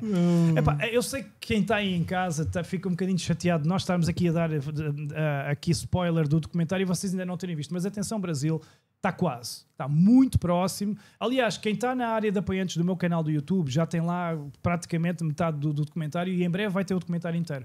Mas para quem não é, acreditem que já não falta muito. A versão brasileira, você vai fazer ela em inglês também ou você vai fazer ela toda em português? Vai ser que também, como visto hoje no cinema, com subtítulos em português. Sempre. Porque aquela voz que narra é uma voz muito... que dá Forte. aqui um arrepio, uma voz muito forte. Então vai ter... Até porque tem muita entrevista em português com muitas pessoas brasileiras. Então é uma mistura de português e brasileiro com subtítulos. A diferença é que vocês no YouTube vão ver a versão completa, enquanto nós no cinema vemos a versão de 1h55. No YouTube vão ter 2h30 com os pormenores todos. Ela já está disponível já no YouTube ou ainda não? Ainda não. Mas os apoiantes, já são quase 1000 apoiantes, já têm lá muitas partes, muitas. material. Porque eu sei que as pessoas... O carinho tem sido tão grande que eu tenho disponibilizado, até porque quem apoia ajuda-me financeiramente, e vocês imaginam o que é a tarefa de fazer estas viagens, mesmo nesta digressão. E é uma maneira de me ajudar e uma maneira de eu recompensar também quem vê no YouTube. Então já tenho cerca de 1000 pessoas que já estão a ter acesso exclusivo ao documentário em partes, em trechos, mas em breve eles vão ter acesso exclusivo ao documentário inteiro. Para o público em geral, vai demorar um pouquinho mais, vai primeiro acabar a digressão aqui na Europa e nos Estados Unidos, depois então será lançado Tá para previsto o aí público. para quando, mais ou menos? Talvez final de outubro. Final de outubro. Final de Porque saindo daqui, amanhã você vai para França. Amanhã Paris, Depois França, Frankfurt, depois Alemanha, Itália, Madrid, Reino Unido, Londres, depois Dallas. Ele vai estar com o Alexandre Cruz lá em... Vou estar com o Alexandre Kunz, exatamente, também, foi outro que é Jamil Davis. que travou com o Barroso também, Exatamente. né? O Alexandre Kunz também é o Viking, também é Não, outro como nós. você já pode fazer o trio. É, Você, o Alexandre eu Kunz já partilhei quarto com o Alexandre Kunz em Washington quando e fomos ao os caras CPEC. falando Lá de intimidade aí, ó. Lá Não, ele. mas numa boa. Jeito carinhoso. Confiava. Jeito carinhoso. Não, Cenoura. chama o Ala dos Santos, faz Calma, um trio calma já, aí, velho. Cenoura. Calma aí. Jeito carinhoso. Não. O Alexandre também é um lutador e foi atropelado e também pagou. Mas essas pessoas que eu me revejo, é aquilo que eu estava a dizer. O bom disto tudo é que quando acordamos para esta luta, nós afastamos gente que não interessa na nossa vida, esses esquerdistas de merda, esses que vivem hipnotizados com a cenoura, o burro com a cenoura à frente dos olhos, sempre continua aos círculos, sempre anda há meses aos círculos atrás da cenoura e não percebe que está a ser trollado. E por outro lado, aproxima-nos dos heróis e de gente de bem, como nós estamos aqui. E eu tenho essa vantagem que eu estou a criar estas conexões, imaginem, no mundo inteiro. Eu vou a Milão, tenho a Karina Michelin, eu vou a Orlando, tenho o Alan dos Santos, eu vou aqui a Madrid, tenho o Osvaldo Eustáquio, onde quer que seja, mesmo que se andem a matar uns aos outros, porque uns não gostam de outros, aquele não gosta do Osvaldo, o Osvaldo não gosta daquele, mas eu sou um apaziguador. Será que passa isso? Não, mas a direita é super unida. Mas eu sou um apaziguador, eu dou-me bem com todos, É isso aí. ouço-os a falarem mal todos uns dos outros. Agora, quando estive nos Estados Unidos, nem imaginam, aquela a dizer mal daquela, aquela a dizer mal daquele. Que Mas familiar eu- é tudo isso por Mas aqui, eu dou-me bem né? com todos porque eu estou numa de agregar. O meu papel Também é é o agregar. objetivo, né, agregar. Sérgio Tavares? O seu objetivo é ajudar o Brasil. Exatamente, Então, e a minha causa aí, é maior e não me Brasil, interessa então se tá. dizem mal daquele. Olha, como estávamos isso a aí. falar no carro, os áudios do Tagliaferro, a malta não fala disto, mas Pois o é, cara, eu ia entrar nesse ponto Entra, agora, porque seria um temos que falar dos sobre pontos isso. que eu queria falar. Tenta aí detalhar um pouco mais aí sobre os áudios que saíram, sobre o que ele falou, o que ele trouxe à luz. Pois. Tenta aí poder ser bastante claro para que pessoas ignorantes e burras como eu possam entender. Tenta ser bem meticuloso com as Específico palavras. de uma maneira, de uma linguagem simples. Linguagem para Michel eu entender. Primeiro o contexto. Porquê que Tagliaferro abriu a boca? E aí podem agradecer a duas pessoas, Sérgio Tavares e Osvaldo Eustáquio. Porquê? Porque há cerca de 5 meses eu recebi um áudio do Tagliaferro, que esse áudio tinha mais de um ano, era um áudio... Antes disso, pra galera que não sabe, quem é Tagliaferro? Tagliaferro foi o assessor-chefe no TSE do Alexandre de Moraes. Ou seja, o gabinete de luta contra a desinformação, tudo. Ou seja, que tudo que ia para o Alexandre de Moraes passava na mão dele. Toda a perseguição que o Alexandre de Moraes mandava fazer no TSE era o Tagliaferro que mandava. Era o chefe. Ele era a ponta ali. O chefe de gabinete, o assessor número 1. Ele era o laranja do... Exatamente. Era o cão do Moraes. Moraes. Era o cão. Cão, vai e morde aquele. Cão, cheira aquele. Cão, não há nada para cheirar. Mija em cima dele e diz que aquele é que mijou sozinho. Era basicamente isso. Pronto, era o que fabricava histórias. Pronto, estamos a falar do número 2, o homem de confiança do Alexandre de Moraes. Pronto. E há cerca de 5 meses atrás chegou-me a mim um áudio gravado pelo Osvaldo Eustáquio em que o Tagliaferro contava tudo. O Alexandre de Moraes faz isto, o Alexandre de Moraes, eu tenho provas para incriminar o Alexandre de Moraes, tenho medo da minha família, eu quero sair daqui, eu quero fugir, eu quero tudo. E eu soltei esses áudios, porque com uma enorme pressão do Paulo Figueiredo, não faças, não, vou-te declarar meu inimigo se tu o fizeres. O Paulo Figueiredo disse-me isto. Eu disse, não, eu vou publicar. Isto tem mais de um ano. Se ele está a trabalhar em São Paulo, no STF, na mesma, é porque tem um acordo. Já passou um ano. Estes áudios mostram que ele estava com medo de que matassem a família dele, que estava com medo que fossem atrás dele. Me desculpa, mas tem uma dúvida aqui que me entra na hora. E por que caralho o Paulo Figueiredo estava contra de eu entendo porquê. Porque o Paulo Figueiredo tinha medo que perdêssemos um delator.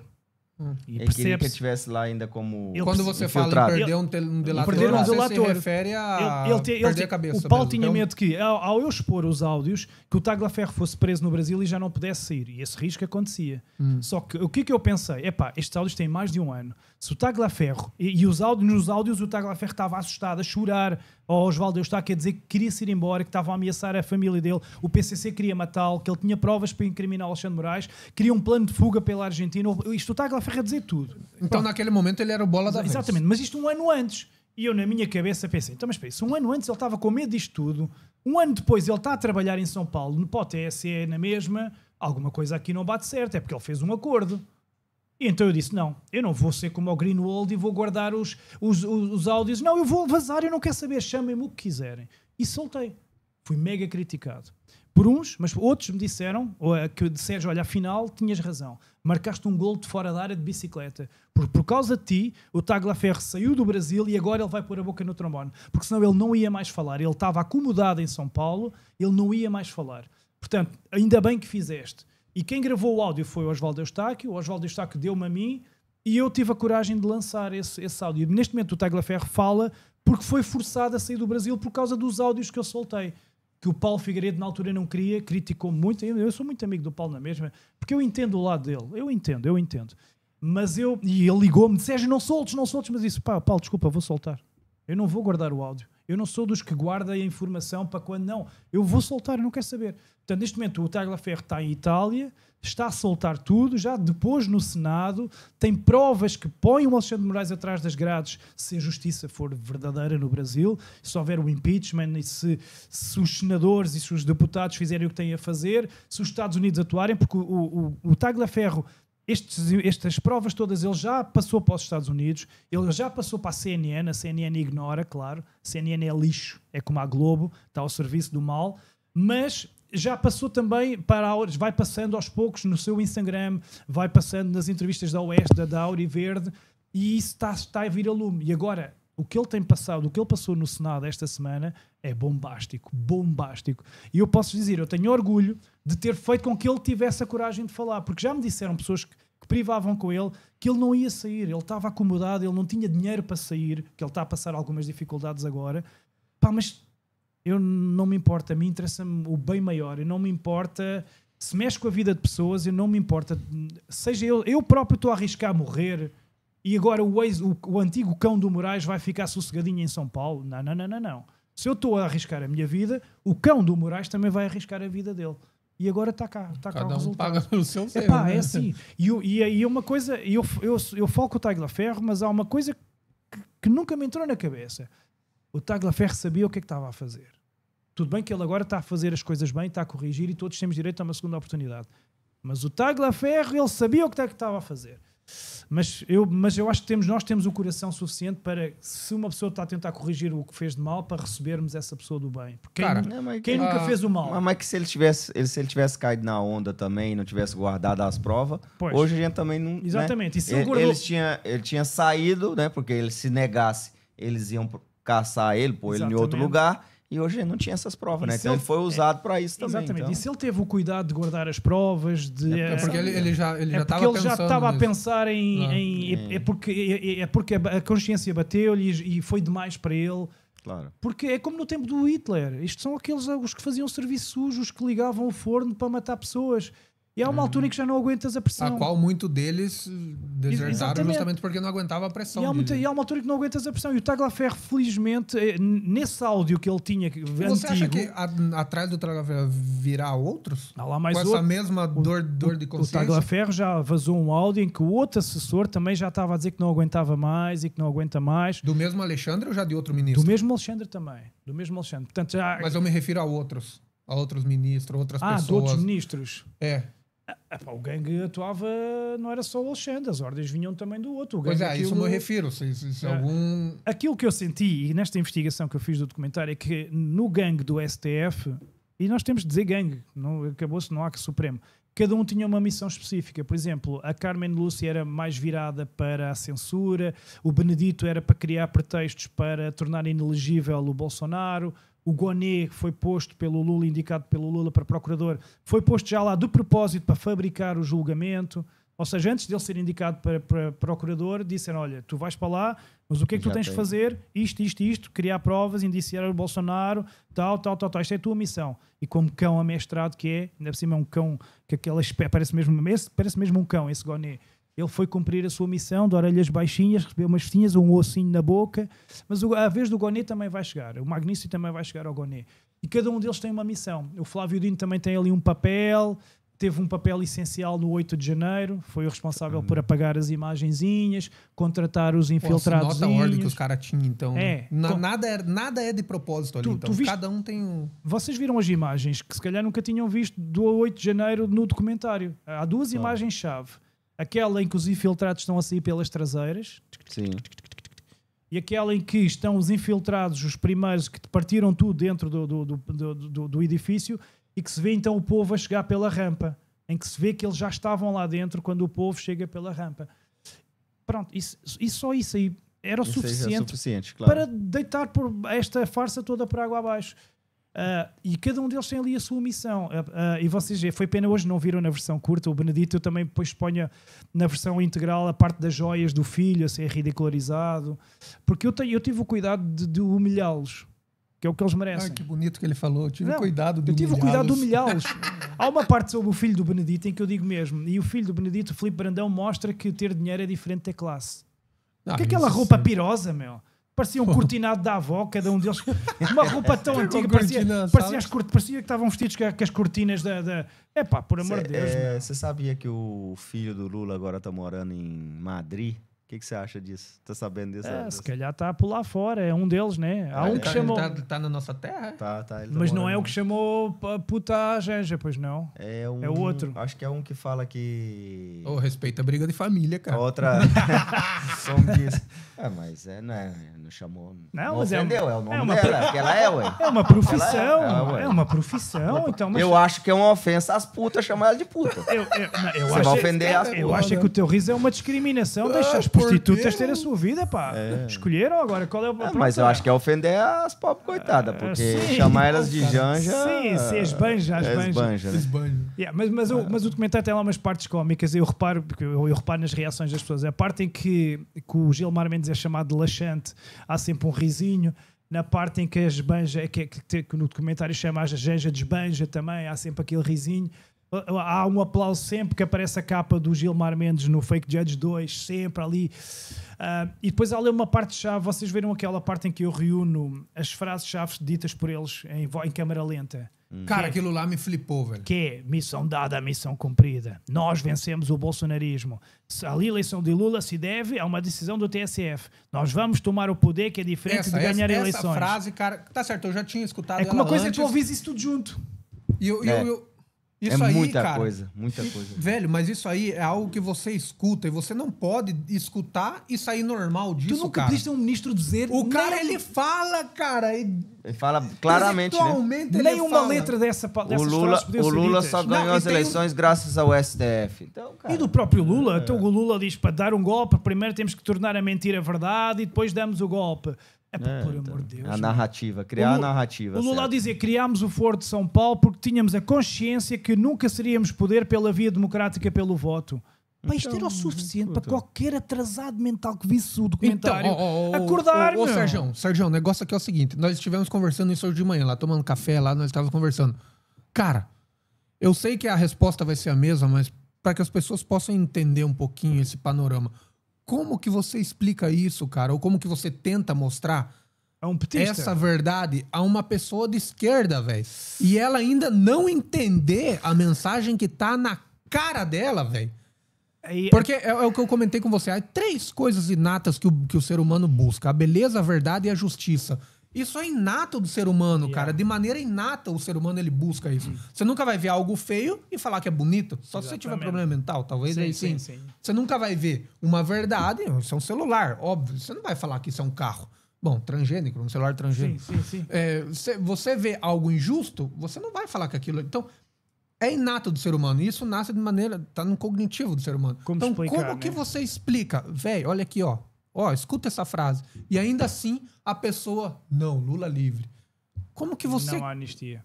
Não sei, cara. Eu vejo essas coisas, eu fico meio que sem resposta. Eu fico meio bugado. Meu cérebro tenta encaixar as coisas e não consegue, velho. Porque é tão óbvio um negócio desse, cara. Eu aí, assim... Primeiro é assim, falar com... É mais fácil eu explicar. Imagina um jumento. Numa quinta. O jumento mais facilmente entenderia o documentário do que um petista. Não, com certeza. E no final eu perguntava... Eu também creio que o jumento é mais inteligente que um petista. E no final eu perguntava, jumento, o Moraes é mau? E eu, toma. Se eu perguntasse a um petista, no final ele não sabia, porque aquilo já está... A lavagem cerebral, o cérebro, os neurónios queimados, a ganza, a maconha, pá. Não vamos muito longe. O que levou o holocausto dos judeus de pessoas entregarem amigos, familiares. Por quê? Tudo. Só num cego, né? Lavagem Acho que foi isso, cerebral. né? Mas há uma explicação para isso, que tem a ver com a televisão. E aí, então, às vezes temos que pôr a raiva para dentro, engolir a raiva e entender. Calma, espera aí. Eu estou a culpar este petista, que é burro que nem uma porta, mas este petista está a levar 24/24 lavagem cerebral das televisões. Lavagem subliminar, mensagens subliminares no show do lado do Faustão, não sei do quê, no show do não sei do que mais, no telejornal. Portanto, eu sei que dá vontade de culpá-lo e da banal e daí para a corda, mas é uma pessoa que está completamente hipnotizada, estupidificada, é uma pessoa que está ali a ouvir a mensagem. E é normal que não entenda. O que é que nós temos que ver é pelo oposto, que é, graças a Deus, nós rompemos, saímos dessa bolha, porque já estivemos hipnotizados também, nós já também passámos por isso, mas nós conseguimos sair, conseguimos ver além, eles estão ali hipnotizados. Agora, o que eu acho é que para lidar com este tipo de gente, à bruta não dá. Um petista à bruta não dá, um esquerdista à bruta não dá. Tem que ser assim a bem, e aí o meu documentário pode ser importante, porquê? Porque eu já fui contactado no Brasil por vários líderes de comunidades que quando o documentário sair no YouTube, eles querem passar em telões gigantes nas suas aldeias, nas suas comunidades, nas vilas, em praças públicas, em cinemas abertos, em cafezinhos, sessões privadas mesmo para a população, principalmente no Nordeste. Porque eu tenho a certeza que um petista que não seja doente, né? Que não seja doente, um petista que seja petista porque é a televisão, é o Bolsa Família, é o pai dos pobres, pronto, que veja o documentário no final, tenha a mesma reação que a minha irmã teve anteontem a ver o documentário, minha irmã mais velha que saiu de lá, isto não é possível, como é que é possível, isto não... Sérgio, eu não acreditava nisto, as televisões nunca disseram nada disto. Sérgio, mas é que eu vi com os meus olhos. É que vocês viram que eu no documentário não sou eu que digo as coisas, eu tenho cuidado de pôr até a própria imprensa militante a contar as coisas. Contar a história, claro. Apareceu o Bonner no documentário. Aparecem todos. Não sou eu que digo, está lá, aquilo são coisas factuais. E a montagem, você teve o cuidado de fazer a montagem, o que mais me impressionou muito dinâmico, ali. né? Foi muito a linha do tempo. se você respeitou a linha do tempo, inclusive mostrando assim a incoerência da mídia, né, na preparação de matéria. Depois eles prepararam, depois eles falaram de Lula, que o Lula não te devia nada, e depois eles comemoraram o trabalho que eles fizeram. Então foi uma linha. Que é outra imagem que marca muito toda a gente, e na sessão do Algarve há 2 dias, foi as imagens da Globo a festejar, as imagens dos prisioneiros todos. 4 em cada 5 prisioneiros votaram no Lula. Depois eu a expor as guidelines... eu vou vendo esses negócios, eu vou escutando, não vai entrando numa raiva. Você fica aí que eu vou mijar, mano. É complicado, né? Vai lá espalhar, vai lá espalhar. Uma das coisas que eu vi assim, no Brasil, como que um detento, por que ele tem direito de escolher? Ele não deveria ter essa escolha. Ele já perdeu. Se ele cometeu um crime grave e tal, tá pagando, por que ele tem direito de escolher? Sim. Ele sempre vai escolher pro lado dele, claro, que vai ser melhor para ele, né? Ali, e depois tens o próprio líder do PCC, o Marcola, a dizer: o Lula para nós é bom, agora que o Lula vai ganhar a eleição, nós vamos pedir apoio. Dito pelo líder do PCC, vamos pedir apoio. Eu acho que um detalhe aí que você deve ter no segundo eu até estava conversando com um brasileiro aqui, que ele é das favelas ali, e ele falando comigo assim: Douglas, o Flávio Dino, ele entrou numa favela que morador, para entrar nessa favela, ele tem medo. Morador que mora lá tem que pedir permissão para entrar, porque ele tem medo de entrar. E o Flávio Dino entrou nessa favela sem nenhum tipo de escolta, nem nada. Com pouquíssimos, então, tinha 3 carros. Eu vou dar uma notícia em primeira mão, eu vou-te spoiler. Na versão dos 2h40 aparecem essas imagens do Flávio Dino entrar, e aparecem também os 2 italianos que foram baleados nessa mesma rua por terem entrado por engano 1 ano antes. Para se provar, para mostrar que era uma rua onde qualquer pessoa que ali entrasse é recebida a tiro. Flávio Dino entra com 3 carros, tranquilinho da vida. Um ministro da Justiça, que se ele fosse mesmo ministro da Justiça, ele não deveria entrar porque ele estaria combatendo o crime, né? Seria o normal ele combater o crime. Então ali eu acho que não era um ambiente para ele. E o Judeu Dias? Você teve algum detalhe com o Judeu Dias, além do que está ali nas imagens? Tu viste que eu perdi bastante tempo com o 8 de janeiro, com as imagens do 8 de janeiro. Não tem muito mais do que estava ali do 8 de janeiro. Eu não cortei nenhuma parte da versão do cinema, porque a versão do 8 de janeiro já tinha ali muita informação. Mas mostro sim o G Dias a andar lá no meio, como tu viste. Mas a mim, deixa-me só aqui pegar no Flávio Dino, porque eu tenho um ódio enorme ao Flávio Dino, mesmo muito grande. E tu viste que no documentário aparece também as declarações dele em 2010 e 2013 a dizer que as urnas eram fraudulentas. E agora, pois é, né, cara? Os caras se contradizem, né, velho? E agora quem diz que a urna é fraudulenta está a atentar contra o Estado Democrático. Dá vontade de mandar uma chapada naquela tromba. Aí isso eu me refiro, mano. Os caras se contradizem na lata, assim. Só que... E daí você não pode falar nada. Mas é que está a piada do documentário, que é, primeiro é a obra, que tem tudo lá. Todas as declarações, todas as incoerências, toda essa pouca vergonha, reunida em 2 horas e pouco. Por isso é que a malta fica toda de boca aberta a pensar, não, isto não é possível. Não é possível. Até o Foro de São Paulo, eu tive cuidado de ir buscar o Foro de São Paulo, porque é importante para perceber a parte revolucionária e de onde é que vem o histórico, porque é que eles querem pintar de vermelho. Pá, aquilo deu muito trabalho. Como eu estava a dizer, para fazer 2 minutos eu demorava 4 horas. Tinha os meus filhotes ali a querer que eu os deitasse e eu espero, papá já vai, porque era à noite é quando me dava mais inspiração. Envelheci um bocadinho a fazer, mas estou muito orgulhoso porque é uma obra que não existe. E é aquilo que eu digo, nenhum brasileiro podia fazer isto. Nenhum tivesse, nem o Alan dos Santos podia fazer, porque é muito complicado, Ou como é que o Alan dos Santos ia viajar por 10 países, como é que o Alan dos Santos ia à Índia ouvir especialistas em urnas eletrónicas. Tu viste que eu fui à Alemanha ouvir o advogado que ganhou a causa contra o fim das urnas eletrónicas na Alemanha em 2005, porque eram inconstitucionais. Fui lá para no documentário aparecer 45 segundos desse advogado.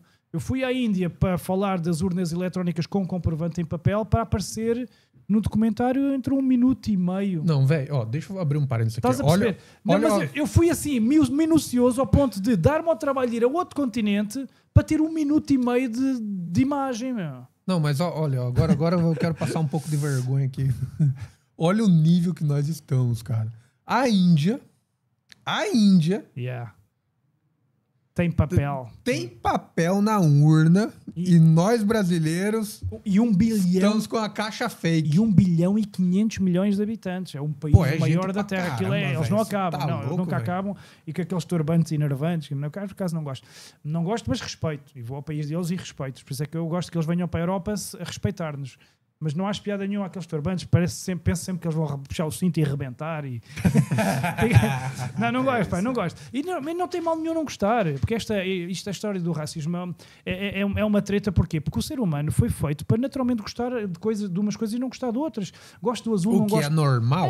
Gosto do azul, não gosto do verde, normal. gosto do cão, não gosto do gato. Ia ser muito chato todo mundo gostar da mesma Exatamente. coisa, todo mundo Agora, odiar a mesma coisa. Isso é muito chato. Temos é que né? respeitar. A mim não me chateia nada. Por exemplo, os escandinavos, os nórdicos, não gostam de nós, os mediterrâneos. Não gostam, chamam-nos os pork and beef, dizem que nós somos uns chavardos, cuspimos para o chão, que somos uns que não temos civismo. A mim não me chateia nada que eles não gostem de mim, nada. Eu sou respeitado, por exemplo, o Michel, que ele gosta de homem, desde que ele gosta de homem, eu não tenho Pronto, nada a ver eu com também isso. respeito. Desde que não andes aí com o arco-íris isso no aí. ar, que o arco-íris já me enjoa. Eu antes. É uma Pronto. coisa. Não, a próxima é vez uma eu coisa trago uma dele. bandeira aqui O do arco-íris arco-íris já e me coloco enjoa. aqui já. Mas isto para vos dizer que é desde que me tratem com respeito, eu não me importa que eles me odeiem.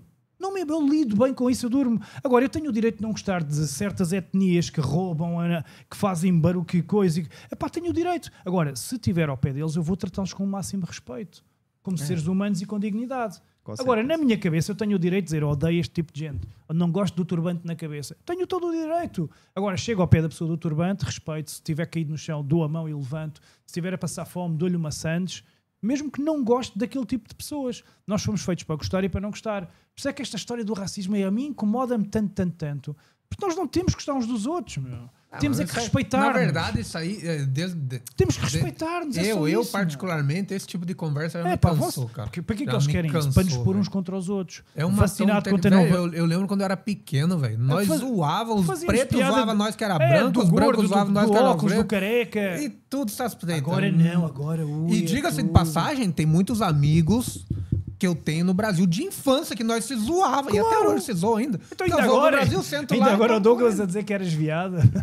olha aí. Não, é que eu não contei o podre dele. O negócio dele é outra coisa. Mas o problema é que eu é que estou a dormir na casa do... Mas ele é. Do ele Michel. respeita. O que você... Não, tenta. eu vou ficar quieto aqui, eu vou ficar quieto, porque se Ele entrar tenta. mais a Eu fundo na espero que não vais conversa... dizer que o que fica na casa não sai daquela casa. Isso Não, é que- velho. É realmente. É que senão tenho que pôr uma correia na porta. É que... Mas ele é um querido, ele é um querido. É um defeito, não é defeito, né? É uma qualidade. Michel, não sei o que é. Não, mas É, agora, Não, brincadeiras meu amor por ele é maior. brincadeiras à parte, é isto que eu falo. É esta família que eu encontro. Em Boston, em que foi igual. É isto que fica. É isto que Com fica. certeza. E o bom deste documentário de tudo é esta amizade. E depois partilharmos com as pessoas que nos veem lá em casa, os bastidores, spoiler um bocadinho, conhecer aqui estas lideranças daqui. Porque isto também, Só que eu também prefiro está a ser dormir... transmitido no Eu meu prefiro, canal. prefiro dormir no hotel. Eu também prefiro dormir no hotel, Porque mas... ficar na casa do cara aí vai saber. Deixa vocês dois se dormem juntos. Não, eu prefiro dormir no hotel, só que com tanta despesa, com tanta viagem, eu tenho que aceitar a caridade das pessoas, senão Mas foi bom. ia à falência. Não, ia à porque os caras já falência. querem o segundo plano Ia à já, olha falência. aí. Os caras vêm pra cá buscando o segundo plano. Exatamente. Os caras, velho. Você tá em busca do documento europeu aí, ó. É legal. exatamente. Mas é isso, né, o Michel? Mano, você tem algum ponto especial mais pra falar, mano? Não, Eu acho tenho que uma pergunta, é- eu tenho uma pergunta para fazer. O que é Boa. que te marcou mais no documentário hoje? O documentário, eu acredito, assim, o que me deixou mais impactante, assim, é ver tudo reunido numa coisa só, num momento só. Foi tanta informação que quando chegou na parte dos presos políticos, aquela criança fazendo aquela gravação ali, aquela assim, que você gravou, você enfatizou bem ali, aquela senhora dentro do ônibus ali, né? Aquilo ali, eu chorei. Naquele momento, ninguém estava ali do meu lado ali, mas eu chorei. Eu choro E eu sempre pensei, falei assim, gente, é tão pouco o que a gente tá fazendo, é tão pouco, e muitos não fazem. Sim, Tá? Hoje, para esse documentário, eu entrei em contato com mais de 100 pessoas. sim. Só do grupo são 123 e Sim, mais as outras pessoas Nós fora. tínhamos aquela sala cheia, mas podíamos ter tido uma sala de 500 lugares cheia. Se as pessoas... Aquela sala era para ter entrado a mais de 170 pessoas. Pois. E assim, não é que teve afazeres que justifiquem não ter ido. Não, não. Foram coisas de dizer, não, eu tô cansado. Não vou poder que eu tô cansado. Pois. Não, eu não vou porque domingo. veio uma visita aqui em casa. Exatamente. Eu não vou porque, não, que amanhã eu vou trabalhar e aí deixa pra próxima. E aí você vê aquelas pessoas presas, né? E depois você vê a incoerência das pessoas, tá cobrando o Bolsonaro, porque acontece muito. Não, mas aí o Bolsonaro vai fazer alguma coisa, nós temos que ir pra guerra. Eu falei, você não tem coragem nem de ir num documentário, não tem coragem de ir numa manifestação. Como que você vai pra guerra? Como é que você vai pra guerra? Você tá esperando que os outros façam a sua parte? Então foi assim, eu fiquei muito impactado. Por quê? Porque eu vi a minha...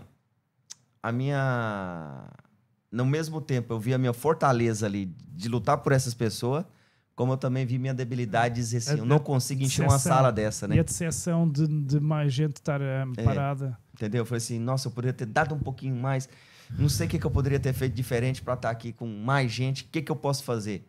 E aquela, eu não vou desistir porque até essas pessoas não saírem de lá. Então impactou mais aquela imagem ali que eu chorei bastante. Exatamente. Não, quase toda a gente... Eu chorei em todas as sessões, eu já assisti o filme em várias sessões. Eu tenho ali 3 partes que me comovem bastante.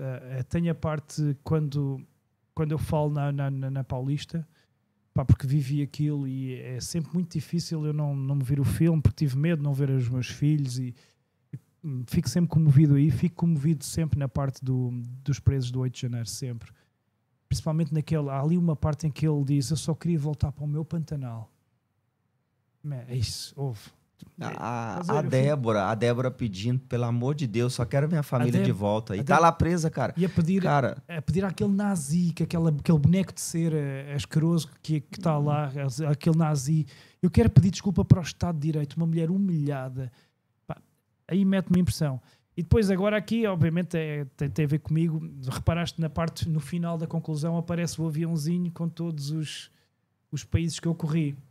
E eu quando vejo aquilo e me lembro das horas que passei sozinho dentro do avião, longe dos meus filhos, cheio de saudades, de frio, de dificuldades, às vezes sem comer e coisa, e a ver aquele avião a dar tantas voltas em 10 países, já nos Estados Unidos aí 3 vezes, ao Brasil 4 vezes, depois vai para a Índia, depois vai para...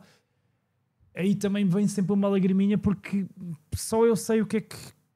As horas que passei e a dificuldade, a solidão. Por isso é que aquele último take na Índia, com o Taj Mahal, em que eu estou com aquela veste de linho e que está o palácio atrás, vocês viram que eu estava sozinho. Eu tinha ali parecia o Jardim do Éden, um jardim sozinho, uma imensidão, um palácio, uma das 7 maravilhas do mundo, só ouvia os passarinhos. E eu fiz questão que a última cena fosse ali, porque foi idílico, foi épico. E depois quando foi gravado com celular, porque isto foi um one-man job mesmo, foi mesmo um one-man job, um tripé, um celular, um microfone. Foi com este telemóvel, com este celular. E quando aquilo tinha o tripé, não tinha o tripé, que eles não me deixavam entrar com tripés para aquela zona. Eu estava em cima de uma pedra a gravar, foi uma coisa épica. E era a última cena que eu aparecia. Quando eu carreguei assim, a última vez eu sabia, ok, acabaram as gravações, os 10 países, acabou, agora vem a edição. Chorei, ali naquela imagem que vocês veem final, depois eu chorei para aí 10 minutos. Chorei, saiu uma carga toda, chorei. Depois parei a olhar para o Taj Mahal, tipo, tirar uma fotografia visual, tipo, estava em frente a uma coisa que se calhar nunca mais ia voltar a ver, parei assim a olhar, a ver, e disse, ok, então estou pronto. Primeiro, depois pus a mão assim na terra, na relva, para sentir a energia da terra, tipo assim, e pedi inspiração, pedi mesmo inspiração, disse assim, pá, peço inspiração, peço lucidez, peço que me coisa. E o que é certo é que essa inspiração veio porque os 3 meses a seguir aconteceu aquilo que eu vos disse. Eu deixei de comer açúcar, deixei de beber álcool, deixei de comer fritos, passei a beber muita água, que é para ter lucidez. Pronto, eu pedi e foi essa a resposta que me veio. E depois o resultado final é isto que vocês viram. E depois há coisas maravilhosas como em Boston, esta ideia das t-shirts, de dizer eu fui, não foi minha. Foi a liderança de Boston que, quando eu fui lá fazer a sessão, prepararam dezenas delas e toda a gente queria ter. E eu percebi, olha, afinal há aqui uma forma também de marcar a revolução. As pessoas querem fazer parte da história. Daqui a 50 anos, quando tu te lembrares desta era, tens a t-shirt Michel e vais-te lembrar, eu estava lá, meu, eu estava lá que aquele ganda maluco, aconteceu-lhe aquilo ou não aconteceu, não sei o que é que me vai acontecer, mas eu estava lá, meu, eu que fiz parte daquilo. E as pessoas querem fazer parte da história. Então isto foi pessoas de bem que prepararam, tal como lá em Boston, tal como aqui eu também havia um cartaz a dizer Fake Judge. Vi hoje imensos cartazes aqui em Barcelona. Em Boston também, no açougue, no restaurante, estavam imensos cartazes a anunciar o Fake Judge. Há muita gente boa. E é isso é que me agarra. Porque tu ficas com aquela desilusão dos que não vêm. Mas a gente tem que se agarrar aos bons. Com certeza. E há muita gente boa. E eu, felizmente, eu recebo um carinho muito grande e é muito difícil não chorar, não abraçar as pessoas. Foi difícil, mas estou muito feliz. Estou muito feliz por fazermos justiça. Sempre vai aparecer aquele que vai dizer, tô desanimado e tal, mas sempre vai vir também aquelas que vamos pra cima, não vamos desistir, vamos... Aí você tem que se apegar nessas pessoas. Realmente são essas que vão fazer a diferença, né? Exatamente. O mundo, os normais não mudam o mundo, são os fora da curva que mudam o mundo. E nós podemos fazer a diferença numa escala grande, planetária e galáctica. Se há 2 anos atrás me dissesse, olha, tu vais fazer um documentário mundial que vai ser visto pelo Donald Trump e que vai ser visto na China e vai... Eu não acreditava. Quando eu comecei, Sérgio Tavares, quando eu comecei as manifestações, eu era tido como louco. Quando eu sentei na mesa do Bolsonaro, eles vêm perguntar como é que eu fiz. Pois. Entendeu? E aí já vieram os amiguinhos todos dar as palmadinhas, então foi assim, né? eu não te acompanho quando você é louco, mas quando você chega lá, eu quero saber. Eu quero estar lá. Mas todo aquele caminho que você fez, você não estava lá. E a dificuldade então, tem que caminhar junto. Para chegar a esse caminho, o sacrifício pessoal, a dificuldade... Foi dias de briga com a mulher, foi briga com filho, com mulher, com trabalhador, com gente. Mas parte, né, cara? Acontece. A liberdade nós não podemos abdicar da liberdade, temos de lutar pela liberdade até ao fim. A liberdade. E hoje é o Brasil, amanhã pode ser aqui Espanha, com o Pedro Sánchez, esse câncer, em Portugal, com o António Costa que tivemos. Esta modalidade de um Supremo que corrupto, que mina os outros poderes, é um balão de ensaio para ser estendido ao resto do mundo. Me parece que em Israel tentaram fazer algo parecido, Podem né? tentar, Em Israel tentaram meio que dominar o Supremo, daí foi o Netanyahu lá e... Cortou. Se conseguirem, vamos estender isso para o outro lado, porque funciona. Os homens de preto são intocáveis, então se eles é que depois decidem tudo... Acima deles não há ninguém, então bora estender. Os caras encontraram a galinha dos ovos de ouro, né, velho? Você chega ali, como que você derruba, velho? Mas subestimaram o poder do povo, subestimaram o poder do bem. Velho, na verdade, isso aqui faz parte da... Nós estamos passando num processo da história, né? Tal como nós estudamos hoje a Idade Média, a Idade Antiga, que nada foi da noite pro dia. Todo foi um ciclo, foi um tempo de determinados anos que passou para você poder entender a história toda.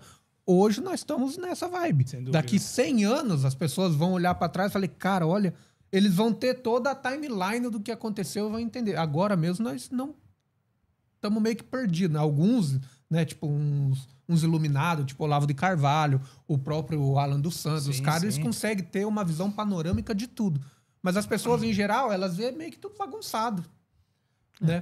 Mas daqui 100 anos a galera vai ver tudo isso que nós estamos passando, inclusive a geopolítica, né? Porque você vê essa treta da Rússia agora, no aniversário da China, que teve aqui, pela primeira vez, se uniu lá o presidente da Rússia, o Vladimir Putin, o Coreia do Norte, e Kim Jong-un e o chinês louco lá. Nunca tinha acontecido isso, E visto no documentário quem é admirador do regime chinês. Pois então, né, declarações do Gilmar Mendes e do Lula. Com certeza. Tudo gira ao redor disso aí, velho. Que é outra parte do documentário que também dá uma gargalhada das pessoas, que é quando o Gilmar Mendes diz, não, eu sou um admirador do regime do Xi Jinping. Epá, por amor de Deus. Tal como também há uma gargalhada quando apareceu a confrontá-lo no Gilmar Palusa a dizer, Gilmar, é que esse jornalista era eu. E ele, oi? Oi? Tipo assim, muita... Claro. Oi? Porque essa gente tem que ser confrontada e apertada.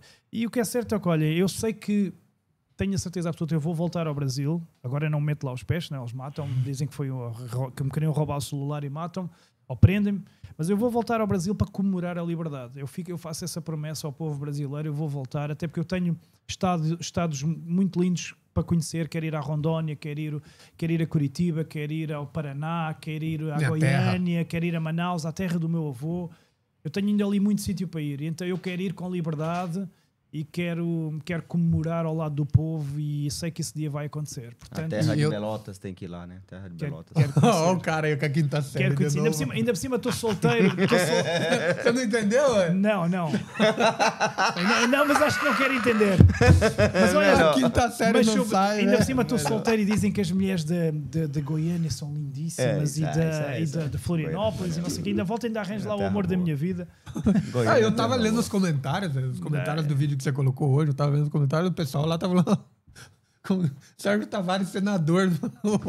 Não, eu nunca serei político. Convidaram-me já para ser deputado nas últimas eleições, para ser candidato. Eu ia ser eleito, que tinha votos para isso. Isso em Portugal? Em Portugal, sim. É porque era no círculo fora da Europa, com o meu público, mas eu rejeitei. E o salário eram cerca de 5 mil euros mensais. É que a liberdade não tem preço, Só que a liberdade não tem você preço. fala o que você quiser, né? Eu não me vejo preso de gravata dentro de um parlamento e o mundo a passar à minha volta. Não, o meu caminho é andar pelo mundo, porque depois deste documentário, quem for ao site da produtora que eu criei para fazer isto, a Media Truth, já lá está outro documentário que está previsto para 2026, que é o Bukele, que eu vou a El Salvador mostrar o milagre de um país que era o mais perigoso da Terra e que conseguiu o milagre de ser o mais seguro do Ocidente. Vou às prisões, vou entrevistar o Bukele e tudo mais. O meu papel é este, é mostrar, porque as televisões aqui na Europa não falam do Bukele, ou se falam é mal. Essa é a verdade. Ninguém fala do milagre. Então lá é o novo ditador, chama aqui, né? Lá tenho que ir eu mostrar e fazer o que as televisões não fazem. Então esse é um trabalho que está previsto. Tenho previsto também um sobre a Argentina, sobre o Milei, sobre o milagre argentino. Tenho um sobre o Fórum Económico Mundial que eu quero expor esses globalistas, porque eles estão por trás destas agendas todas que é malignas. Tenho muita coisa, há muito trabalho para fazer. E depois, quem sabe, tenho que fazer um feito que Judge 3 ou 4, se estes merdas continuarem por lá. Trilogia. Enquanto eles não morrerem, enquanto não desaparecerem. Exatamente. Senhor dos Anéis Brasil. Exatamente. Enquanto estes satânicos lá tiverem, vou ter que andar por aí. Mas pronto, olha. Mas isso é o que eu vos digo. Tem o lado bom, tem o lado mau. Mas também depois tem este lado maravilhoso. Isto não tem preço. É isso aí. Ô, Sérgio, obrigado, cara, por você ter vindo aqui, mas além de você ter vindo aqui, obrigado pelo trabalho que você realmente está prestando a todo o povo brasileiro, a nação brasileira, unindo todo mundo de distintos lugares. Literalmente falando, português, brasileiro, isso é algo que talvez no seu tempo não deveria ser separado. Me dá essa pequena impressão. Não, mas é lindo ver português e brasileiros. E em Portugal, nas sessões, isso foi uma coisa que me alegrou muito. Ver portugueses e brasileiros lado a lado a ver um filme sobre o Brasil. Era impensável. Tiveram eurodeputados, teve uma candidata à presidência da República, tiveram deputados, apresentadores de televisão, figuras públicas ali ao lado dos brasileiros a ver. Isso para mim... Eu também acho isso muito bonito, cara. Sempre fui um grande fã do Império do Brasil, né? Eu sempre gostei da monarquia brasileira, eu sempre sou meio... Né? E quando eu vejo assim portugueses e brasileiros unidos, me dá uma sensação boa e agradável. Exatamente, nostalgia, assim, de um tempo não vivido, né? Mas temos que dar as mãos, mano. Porque eu acho que isso... Acho que foi a melhor época do Brasil, foi aquela. Mas enfim, cara, obrigado por esse trabalho que você está fazendo. Douglinhos, você que é o cara, mano. Dá aí suas palavras. Antes de nada, você, cara, sua palavra aí, sua final aí, mano. Pronto, então um agradecimento muito grande aqui às lideranças, aqui à resistência de Barcelona. Há muito tempo que eu não vinha aqui. Muito obrigado, Douglas, e a vocês por todo o apoio, pela amizade que criamos, porque agora é para sempre. Eu sei que nos vamos ainda ver nas trincheiras mais uns tempos. A vitória vem aí, mas ainda vamos ter que lutar mais um bocadinho lado a lado. E sei que tenho aqui um quartel nas minhas cavalgadas aí pelo mundo, já sei que aqui tenho um porto seguro para parar, reabastecer e continuar e dar-vos também munições e vocês também darem uns tiros e continuar. Temos ainda uma batalha pela frente. Agradecer, é muito bom estar aqui em Barcelona e contem comigo também para o que eu puder. Vocês, tal como eu preciso de vocês precisam de mim, tal como eu preciso das pessoas lá em casa, vocês precisam das pessoas lá em casa, precisamos todos uns dos outros. E aquilo que eu digo é sempre, cada um tem uma missão, uns mais expostos, como é o meu caso, outros mais no backstage, outros a fazer um trabalho de bastidores, outros nas partilhas.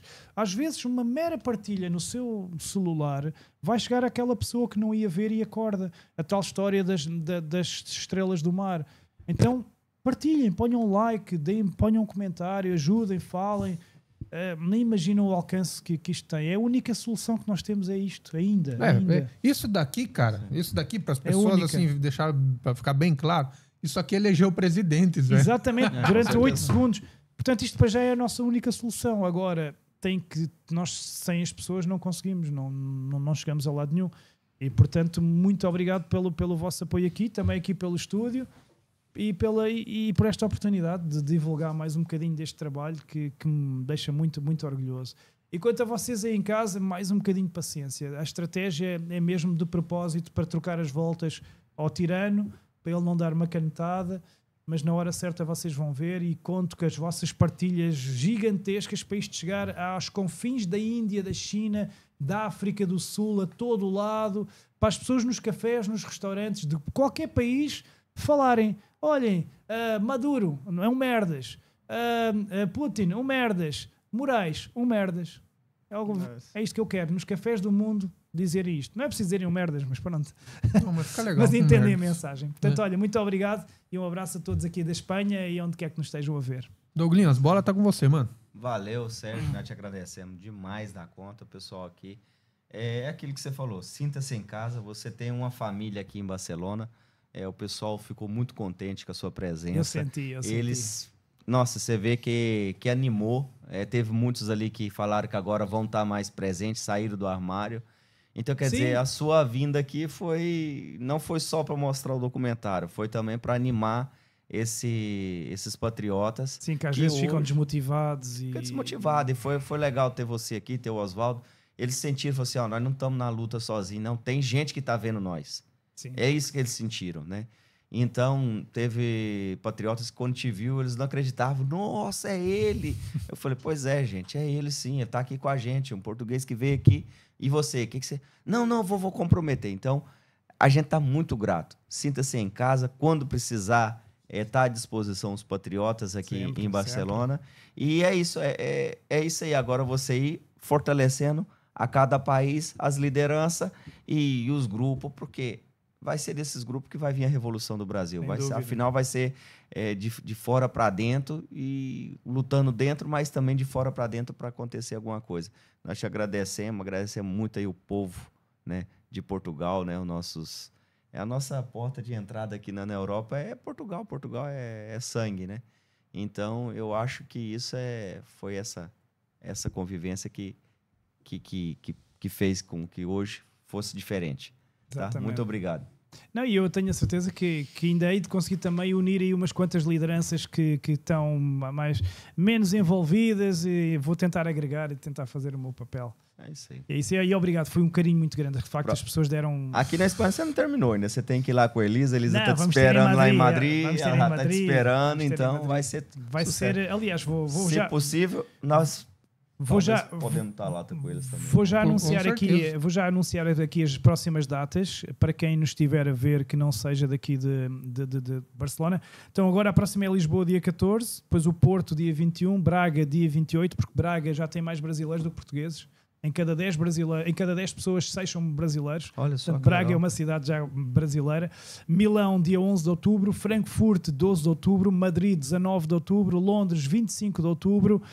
Depois Estados Unidos e possivelmente o Japão, porque não me perguntem porquê, mas os japoneses estão mortos para ver este documentário. São Que aquelas bacana. curiosidades. Tem uma comunidade muito grande lá. A gente tem um grupo aí no Telegram. Mas os próprios E o pessoal tá japoneses têm curiosidade também, o que me deixou bastante curioso. E depois então lançamento para o mundo inteiro no YouTube, na Amazon e quem sabe um dia na Netflix. Pelo meio, os apoiadores do canal Sérgio Tavares no YouTube vão ver em E exclusivo. você acha que pra chegar à caída desse bonitão aí, você acha que tem que passar tudo isso primeiro, cara? Você acha que todo mundo tem que ver? Sim. É a única maneira dele Ele checkmate vai cair, mesmo? mas não vai ser entretanto. Este animal vai demorar a vergar, vai ter que levar umas vergastadas, vai parte uma perna, depois ainda vai Vai rastejar, lutar, vai dar muito trabalho depois ainda. está a partir a outra, depois até lhe esmagarmos o crânio ainda vai demorar um bocadinho. É. Mas vai. É, ele tem Vai. pinta de ser um cara chato. Vai pra ser caramba. chato, vai daqueles chatos de morrer. Como as baratas, quando a gente quer matar uma barata com a raquete elétrica, a gente está ali e ela, Olha a experiência E ela- do cara, velho. e ela não morre. Este vai ser igual, a gente vai dar depois de uma martelada e cai uma asa e ela continua. Este vai ser igual, mas vai, eu vou abrir uma garrafa de champanhe. Vai ser maravilhoso. Boa. Você já guardou ela? Você comprou ela já pra deixar guardada? Já pra...